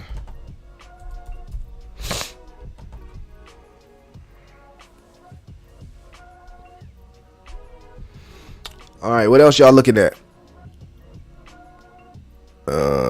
Cause if they die, it will go to That's pretty extreme, Dr. Sheba, but you ain't lying, man. You ain't lying, man. You ain't lying. That's pretty extreme.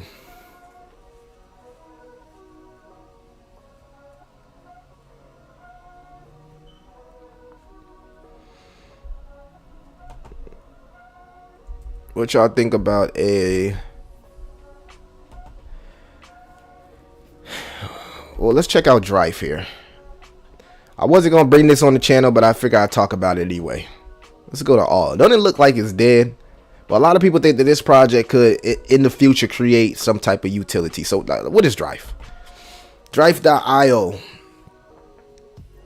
lot of people don't know too much about this, right? But if blockchain technology moves over to taxis, Ubers, or Lyft, this is one of the forefront projects that could benefit from it. So, Drive, decentralized ride hailing experience, zero commission, market dictated pricing, open governance, incentivized precipitation.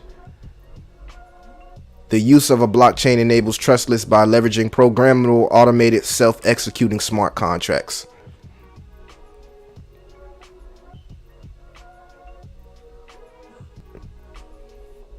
Hey, this could be an interesting project, man. Drive. Check out the app. Do your research. It's in that little phase of accumulation. But you know how these narratives are. You know how these narratives are. In any way, these narratives can, at the end of the day, this thing could just shoot up 5x, 10x if somebody come out and say blockchain is moving to Uber, or Uber partners with this. You know, this thing could definitely shoot up. So I'm gonna keep this on my watch list. I have not entered this project yet. Just found it. I'm gonna do more research, but I just thought it was kind of like a niche crypto utility. Y'all let me know what y'all think about it. Just watch it said, where can I buy Drive? Y'all are some super DJs, bro. Y'all are some super DJs, bro. Let me find out if my channel and my community is turning into super DJs, because y'all are some super DJs. I ain't even finished doing my research on the project, and you already saying, where can I buy Drive? All right, let's check out the white paper. All right, so yeah, this is what caught my attention here. I was actually reading the white paper a little early. It says, as everything moves, the global mobility service chain industry has had one of the most distinct transformational trends in the history of mankind. With the influence of technology and economic motivation growing side by side, the business of mobility has never been more interesting. Currently, the global taxi market has a fair estimation of 108 billion. These figures are constantly being challenged by the increasingly new forms of ride-hailing experiences.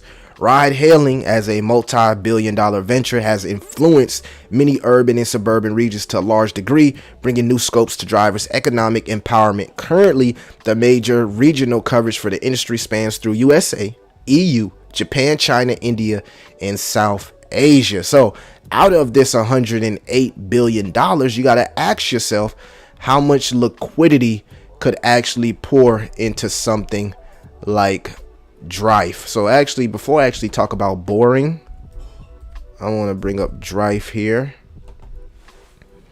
So the liquidity is sitting at 93,000, not bad. The 24-hour volume, we want to see that. We want to see this real close to the liquidity. I like to see the volume 75k if the liquidity is 93. I want to see more volume. The total market cap is 2.4 million. And the total supply here is 1.53 billion. So it's under a penny. Under a penny. It's 201. So you could easily get a 2x, 3x. It's barely flying above the 200-day moving average on the daily. So it hasn't had its relief rally pump yet. And this is the thing, family. You want to find projects that haven't had their relief rally pump yet. It's just put in a huge descending wedge here on the daily. And broke to the upside. So a lot of bullish momentum. When you start seeing the YouTubers talking about this project, just remember Millie talked about it. Because that's what they do. But yeah, I think that this project could potentially do something if that narrative heats up, and it's a narrative that has a niche to it, but all it takes is a little bit for it to heat up. And you can see here coin market cap and CoinGecko, so they are available to be seen on coin market cap and CoinGecko. So yeah, y'all let me know what y'all think about that one. I've seen a couple of my favorite YouTubers. Shout out to my boy Crypto Archie. Shout out to my boy Everything Altcoin. Shout out to my boy Crypto Seth. They was talking about some real estate tokens. I didn't want to actually come on here and talk about them, but I have been doing some research also on real estate projects as well. So we're definitely going to keep that in mind.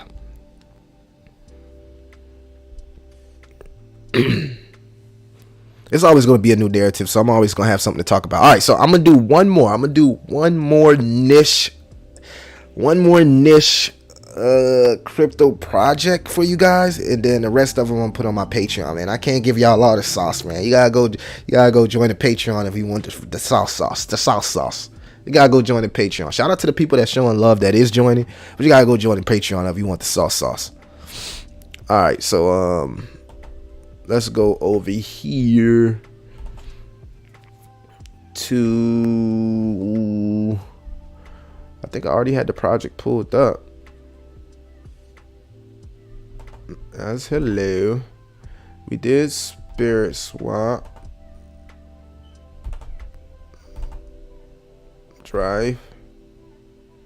Qtum. Where's the project I'm looking for? This is Dusk. Hello.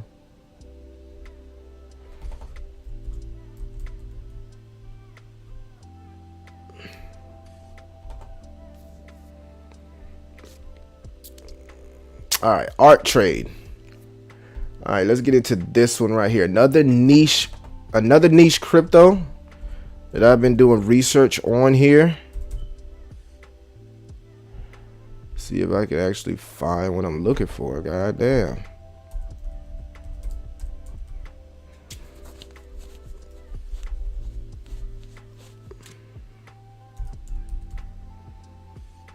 All right, found it. Art trade. Okay. Very, very low volume, so not a lot of people are trading this token just yet, but it definitely has a utility for it. Actually, I got to do two more. So I'm gonna do two more. No, I ain't gonna do two more. I'm just gonna do this one right here. This is gonna be the last one. I gotta save the other two. So ATR art trade. Okay, let's swing over here to coin market cap. You can see art trade is up 3% on the day. The market cap is about 2 million. The self-reported circulating supply is 600 million of about 1.8 billion. So this project can easily get to 50 cents, $1 at tops. You feel me? If the narrative heats up. But let's talk about the narrative here. So what's going on with Art Trade? Art Trade app. A new way to trade art, introducing your all-in-one art platform. So not NFTs, family, but legit art. If you don't know, art is like a $1 trillion industry. A lot of people don't know that. These pictures of art be costing so much money, and you can actually buy fractions, kind of like tokenized art here. Real art, not NFTs. So if the art narrative heats up in the crypto space, this again could be a niche product here that could eventually heat up. And if you go to all-time high, you can see that it has not yet had its relief rally run. So still opportunity here for art trade. Could see it push to the upside.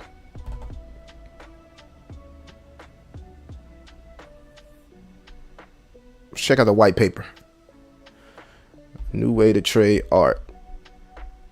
Creators want to earn a living from their art, but it's hard for them to find funds, be visible, build community, so they waste time promoting their work and looking for recognition. Collectors want to find gems, but it's hard to find a good artist, feel secure, access data, so don't waste your time looking for good information. Unlike the future with art trade.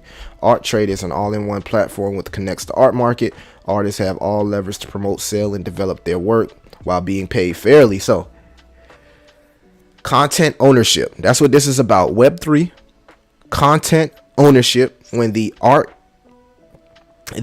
industry meets Web3, tokenization, But this is real art. This is not just NFTs. So this could be interesting. This could be interesting. We believe in an open world where all artworks, digital as well as traditional, becomes NFTized. So as NFTs continue to grow, and that world itself continues to blow up, you can see projects like this literally go parabolic. And nobody's talking about this yet. So you know what I'm saying? Millie putting y'all on to something today. So if you into that whole NFT art situation, I would take a flyer on Art Trade. Just do some research on it. You know, click the little start button, put it on your watch list, and definitely something that I would look into.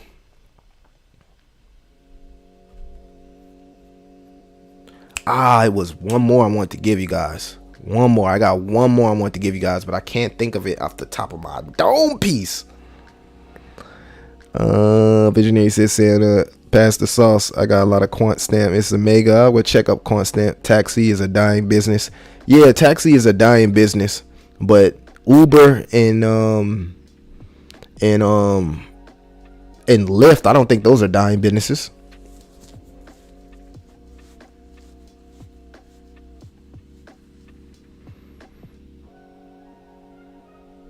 You're still alive, dude. I just threw in $50 into Hello.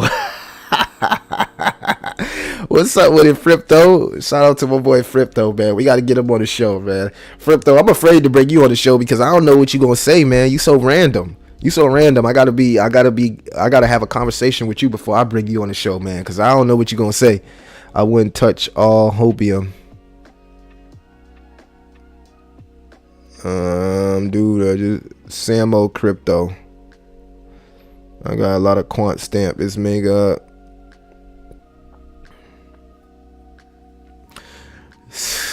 All hopium. I get it, man. I know y'all say these things are all hopium, but a lot of stuff is going to be tokenized, man. A lot of stuff is going to be tokenized, so I can't really agree that it's all hopium because we're moving into tokenization. And a lot of the best ways to make substantial amounts is to get into projects early before they get listed. Take advantage of some of these niches, some of these narratives. Well, I know y'all love to buy billion-dollar projects. If you ain't playing with 10 bands, 20 bands, and you trying to make this and that off billion-dollar projects, you must be holding them for 10 years. Cause you ain't gonna see no substantial gain unless you playing with 10, 20 bands. That just is what it is. So of course you can get wrecked on some of these. Of course some of narratives won't play out, but all it take is one. All it take is one. That's all it take is one. I think Samo is like a meme coin, man. Yeah, meme coin's gonna run, man. I really don't got nothing to say about Samo. Samo's a meme coin on Solana. We seen Doge Bonk. What's that Bonk? We seen Doge Bonk and Bonk run. We seen Solana tokens like Radium run. You know, Solana tokens gonna run, but it all falls down to Solana, and if people still trust Solana and what they're working as far as the ecosystem. The technology isn't going anywhere, but the trust is lost, and that trust kind of trickles down to the products that's part of the ecosystem. So with these Solana projects, yes, they do have high potential because they fell so much, but you also got to be aware of the risk.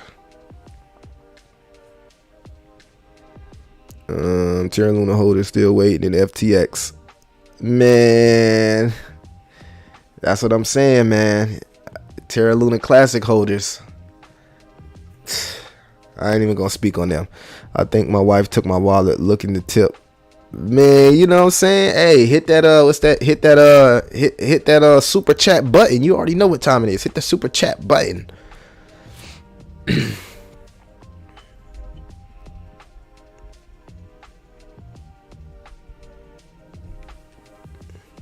Meme coins gonna do good, man. I don't got nothing bad to say about meme coins. I think meme coins could go parabolic in the next bull cycle. Just depends on which ones that actually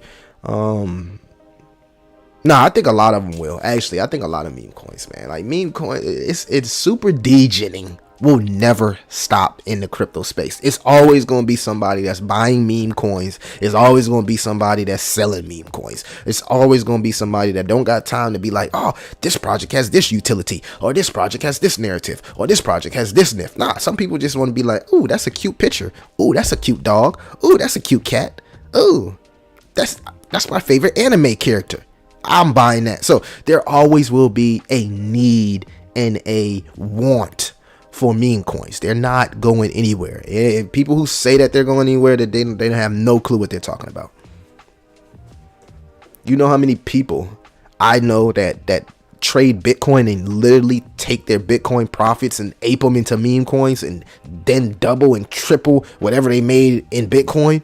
It's crazy how these guys jump from community, these whales, should I say, jump from community to community, aping into some of these meme coins and sending them parabolic. I got 50 million locked in my Voyager account. That's a tough one. That's tough. That's tough, man. That is tough. $50 million or 50 million Samo? All right, let's see how some of my open trades are doing. It's finally seen a little pullback here on SDAO. Sheesh.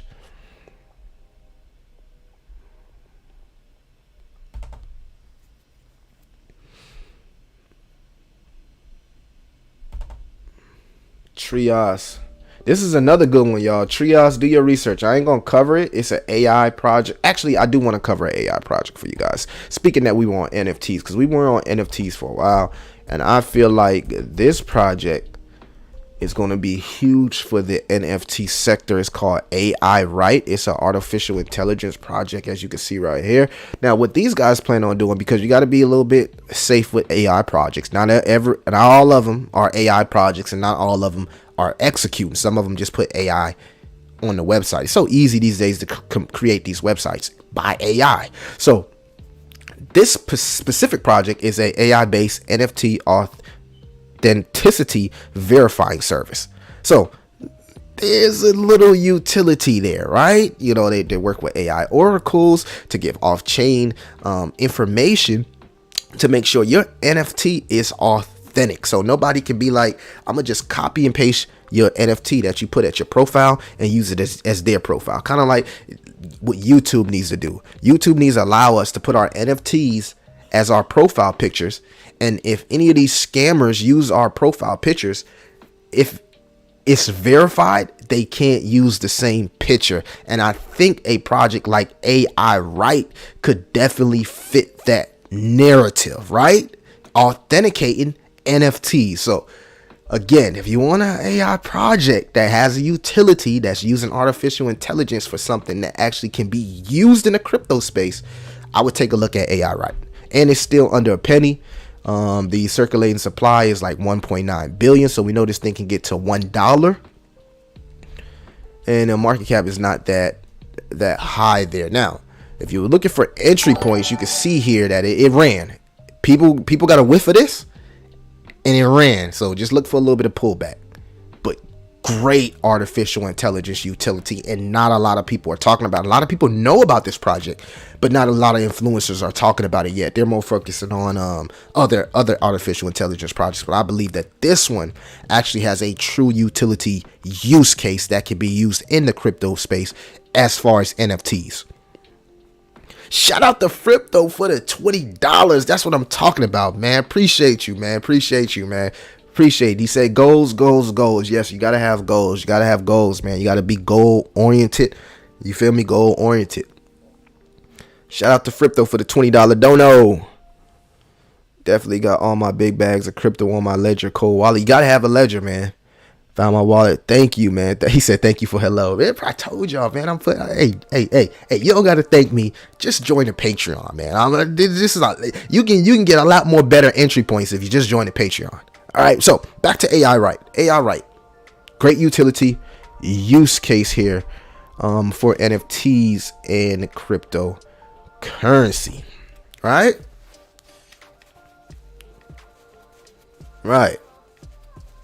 All right, so we covered ZK rollups.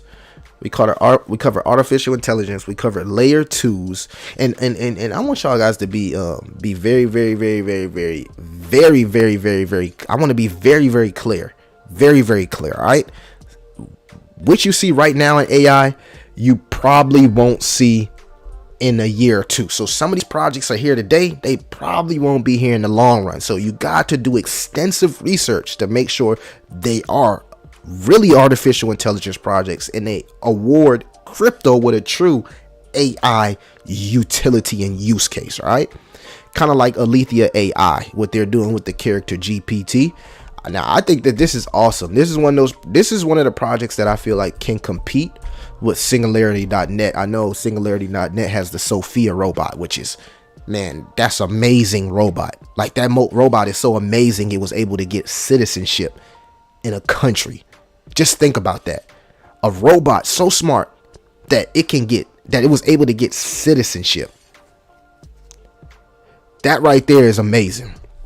Now, Alethea AI playing off that whole GPT narrative. Instead of going with Chat GPT, they got Character GPT. So the same way you use prompts in Midjourney, or you use different prompts in Chat GPT, you use these same type of prompts here with Character GPT, where you can say, hey, create me a character that looks like LeBron James that can talk about this, or create me an avatar wearing a suit. You feel me? You can just say anything, and what the Character GPT does, it will create a avatar or a 3D module of whatever you say. So, you know, right here in the picture it has a young barista helps take orders online. I would think that they're creating this to create some type of online order taker on their website. So you see how that could really help your business. Another project with a strong artificial intelligence use case is Viot. So Viot literally uses artificial intelligence as assistance. So you can create your artificial intelligence lawyer, assistants, somebody that can help you with taxes, all of that through Viot. So Viot is also another one to keep your eye on. But I think that Alethea AI, with the partnership with Mark Cuban and the fact that it's playing off the Character GPT narrative, it's going to continue to pump. It's going to continue to pump, and we'll continue to see Singularity.net pump because of Sophia. Everybody wants to get their hand on that mind and the intelligence that they're using with robot Sophia. Everybody wants to get their hand on it. Just think about if you've seen that movie, what's the movie called? Megan. When they created Megan, like everybody wanted to get their hand on that technology. And I think we're going to see the same thing from robot Sophia. Everybody's going to want a robot Sophia. And I think that's going to actually set up Singularity.net and Singularity.DAO to be billion-dollar projects in the future. I'm thinking that if something like Singularity.net gets to 5 or 10 billion, then you'll probably see Singularity DAO at 1 to 2 billion. So definitely a good double team strategy to add to your portfolio with those two projects. But also, if you want to look at something like Alethea AI or Viot, you know what I'm saying, you can't go wrong with those as well. Those are probably the strongest, right? And then we got this project coming out that everybody is talking about here. Tether just did something. What did Tether do? All right, so yeah, back. What am I looking for? Okay, this project right here. Be on the lookout for this AI pad. I think is this it? Okay, yeah. This right here is one of those ones that hasn't released yet, but everybody's going to be talking about it. So it's called AI Pad, and this is the Launchpad token for artificial intelligence projects. So what they're doing is they'll be going over your project if you have an artificial intelligence project and make sure that it fits the AI narrative. And if it does and you get cleared, then you'll be able to launch your project on AI Pad. So if you were interested in a project that you can build things on, AI pad is definitely something to keep on your watch list. It hasn't been released yet, but I suspect when it does get released, because I'm seeing so many people talk about it, it will be huge. All right, and you can see here, they already got 23,000 people on the watch list. I mean, 23,000 followers. You can also already go to the website here. Excuse me, butchering words. Excuse me. Welcome to AI Pad here. Launchpad focus on AI. We are thrilled to have you join our community. So keep your eye out on AI Pad. It hasn't been released yet, but when it gets released, this thing is going to go parabolic. It's going to go parabolic, then it's going to dump. If you missed the parabolic movement when it first goes crazy, just wait on the dump. They all do the same thing. But a lot of VCs are getting into this project, right? And we've seen the same thing from Aptos. When the VCs get into projects, we've seen it from Aptos, we've seen it from Nair Protocol. Hell, we've seen it from Solana. When these VCs are attracted to your project, it can give it a lot of exposure, and we could possibly see something like AI Pad go parabolic. How do I join your Patreon? Hold on, I'll put the link in the chat real quick for you. Let me see if I can find the link here. Let me go to one of my videos. Fripto, how you doing, man? Y'all make sure y'all go check out the rest of the videos. I think I put it in one of my Dog Alarm Mars videos. Hold on, y'all. Let me see if I can find it. Show more. Here we have it. So I'll put all these links here in the description. Control C.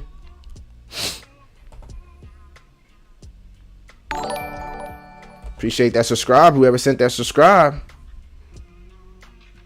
And we'll go over here. Mars videos. Hold on, y'all. Here and drop it. Fripto with another 5. There we go. I just put all the links down there.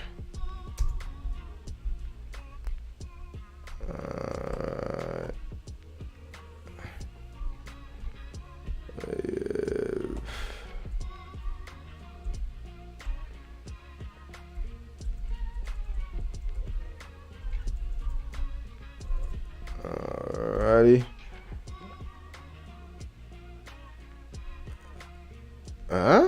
Why wouldn't it do that? I got a couple people on my Patreon that's not from the US. Like, that's the first time I heard that.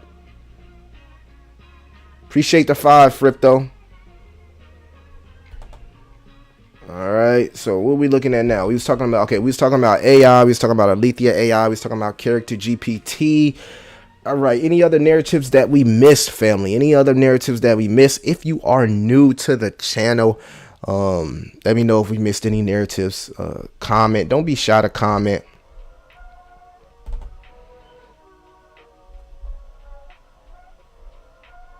All right, I got one more gem for y'all. If y'all haven't heard about it, y'all know I got it, man. I got gems for days, man. Now, full transparency, I don't invest into every gem. Some of them I just put on the watch list.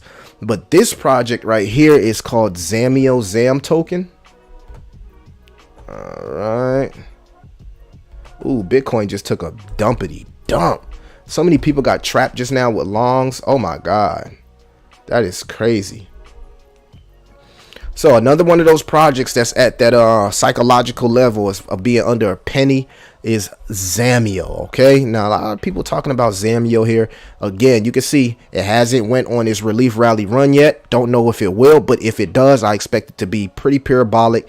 What's this sitting at? 205. It just ran up from 201. And what makes this project a niche project that's actually stands out here is the fact that they're building a on-chain CeFi and DeFi ecosystem to bridge real capital to blockchain and move to the economy. So interesting use case. But what we know here, family, is that a lot of people are looking to bridge traditional finance with DeFi, and they need that bridge to make the ecosystems compatible here. So what Zamo is doing is they have an app, right, that makes it they have a app which is a crypto wallet that makes it easy to kind of like organize your cryptocurrency. I think this is a use case because look what the things they do. Look, they organize it for you. Reduce risk with Zambio index portfolios. You got your GameFi and metaverse projects all in one. You got your crypto father and all your memes right there all in one. You got your infrastructure projects there all in one. And family, they have a plethora of partnerships here with the Zam wallet. They offer yield, so we got a utility there. Zam token for different purposes. Zam token utilities, on-chain transactions, payment network fees, cross-border transfers, staking, liquidity managed, issuance of stable coins backed by shares, payments of commissions and investment portfolios, in exchange, farming, Zampad allocation. These are some of the places you can actually find and do your research on Zam token. And they even have an ecosystem here, family, and an academy where you can learn about crypto and NFTs. These are some of the VCs that have invested into Zam. So that's another thing. When you look doing your research, try to see who the partners are. Try to see what VC and if it even has VC investors, because that's how you know a project could possibly be huge in the future. Because if VCs are willing to invest into it, then that means that they'll be that they believe in the project long term, and the liquidity will be there. And it makes it a little bit more easier for popularity because these VCs, they like to spread the word, and they also are supported by other projects like Gate.io and the IBC International Blockchain, which we love to see stuff like that because that is interoperability. So I like what I'm seeing right here from Zamio. Again, under a penny, market cap. I don't believe this is right. I think it says something different on what's that, Dex Tools. The only bad thing about it is it's a lot of inflation here. So I would have to do more research on the wallets here. So if I see anything, family, right here, anything under 40%, I'm doing extensive research on the wallets because I gotta make sure that they're not dumping on. So this is still rather new as far as my research. All right, but from the what's this? What, 10 million people on the wallet? Hell nah.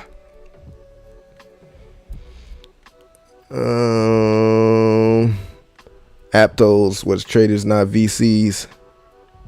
It's YouTube. You need to do more links. What happened? I put the links down. Did you get the links? No, Aptos had a lot of VCs. A lot of people. In fact, Aptos was one of those projects that some of the early investors of the coin that was created by Facebook that got shut down by the SEC. Some of those guys who started with that project, I forgot the name of it, were some of the ones that actually worked on Aptos. Like Aptos was a huge VC project. How you think the ecosystem was so big when it was launched and released?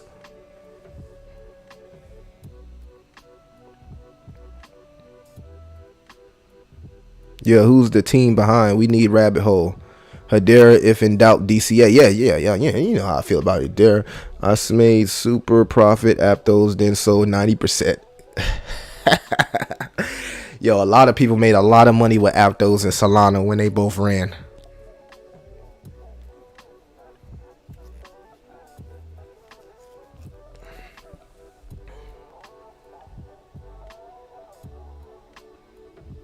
Now I'm a star tier. Show links, man. YouTube is blocking. What happened? I'm gonna have to check it. I'm gonna check it, Fripto, when I get off, bro. I'm going to check it. I'm not sure what's going on with it. You said you're a star because it wouldn't let you be a goat. You wanted to be a goat in the picture, bro, and it wouldn't let you be a goat. I don't know why YouTube is blocking it.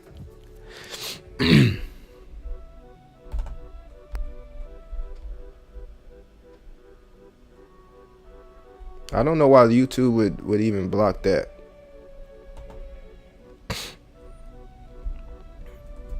I'll put the link in again for you.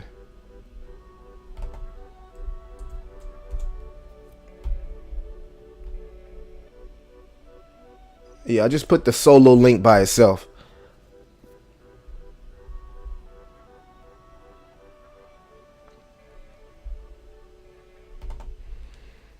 Appreciate everybody that's rocking with me. So Bitcoin is still dumping. What's going on? Y'all? I told y'all, man. If you didn't take any profits in this last run, because a lot of people got like 3x's all the way up to 50x's, and if they got caught holding the bag, sheesh. You got to understand, we are in macro environment. We are in quantitative tightening, man. You got to understand that. Yeah, it's always a 15-second delay, Frapto. It's always a 15-second delay, man. That's just how YouTube works. He like my comments are buying. That was a huge little double bottom here, but man, Bitcoin looks like it's. Let me see if we got a hold. The 382 is sitting at 21.8, 21.2. 0.5 sitting at 20,000. So now we're headed to the 382. We just broke 21.7. I mean 21.8, which was a psychological number for the bulls. Next stop is the 382, which is 21,280. Will we bounce off the 382 or will we continue to dump, family? Let me know what's going on. Yeah, people are scared, man. That whole people don't mess with the SEC and that whole staking situation, like how they plan on cracking down on staking in crypto. Like that's low-key a black swan event. Also, what I want to do and what I wanted to check out, family, actually here is the true inflation, because I know the inflation numbers were coming up. This is a good way to actually track the inflation. It's called trueinflation.com, and you can actually track the inflation here. It's crazy because they use Chainlink Oracle. Like when you see stuff like that, you gotta be bullish for crypto. Like you see it on the front page, Chainlink Oracles. If you don't know what Oracles is, go check out my video on Oracles, Chainlink, and how Oracles help communicate with smart contracts to give them off-chain data. Oracles are life. They're like the air smart contracts breathe. Year to year. All right, so yeah, we're getting a little consolidation here on inflation. Does it come back up?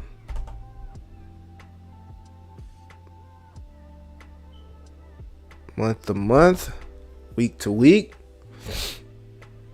Still going down though. That's the positive thing. Still going down. Let's check out the DXY here.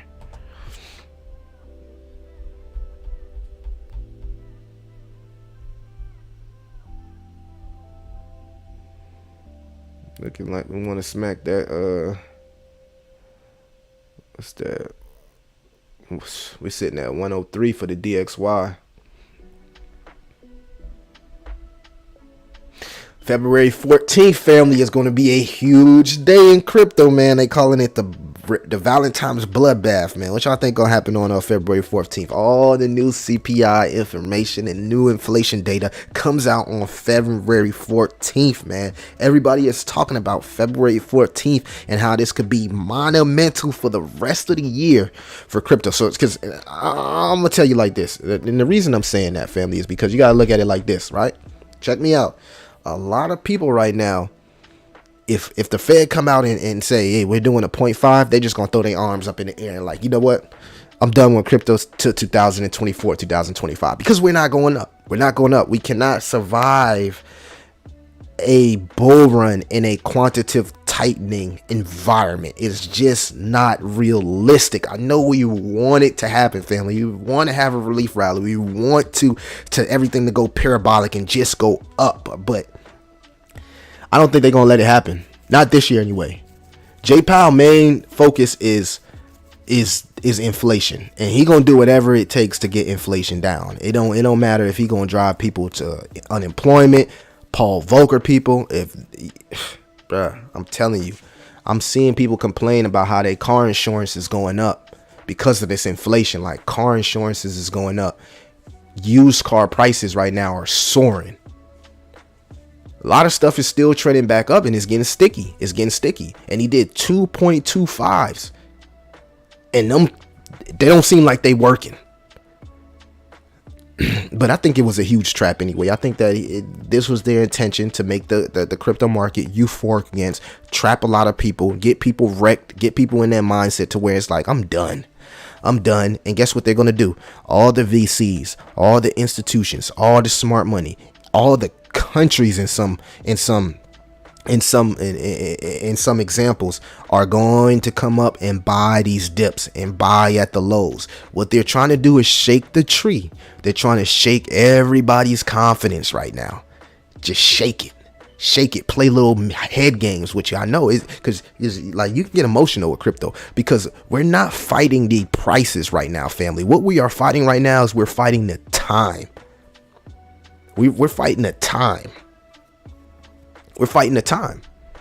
It's like, how long can you hold without going broke?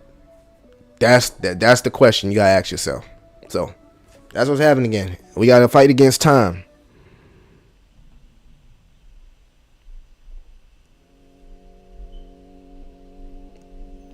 All right, y'all. It's 11. I'm out. I'm gonna holler at y'all and everybody else, man. It's 11. I'm gonna let y'all go about y'all day, man. I got a long day ahead of me. Appreciate everybody that tuned in. Appreciate all the donations, all the likes, all the subscribes, all the super chats, all that Patreon, all that. Appreciate all of that, family. I'm gonna catch y'all in the next one. Leave a comment.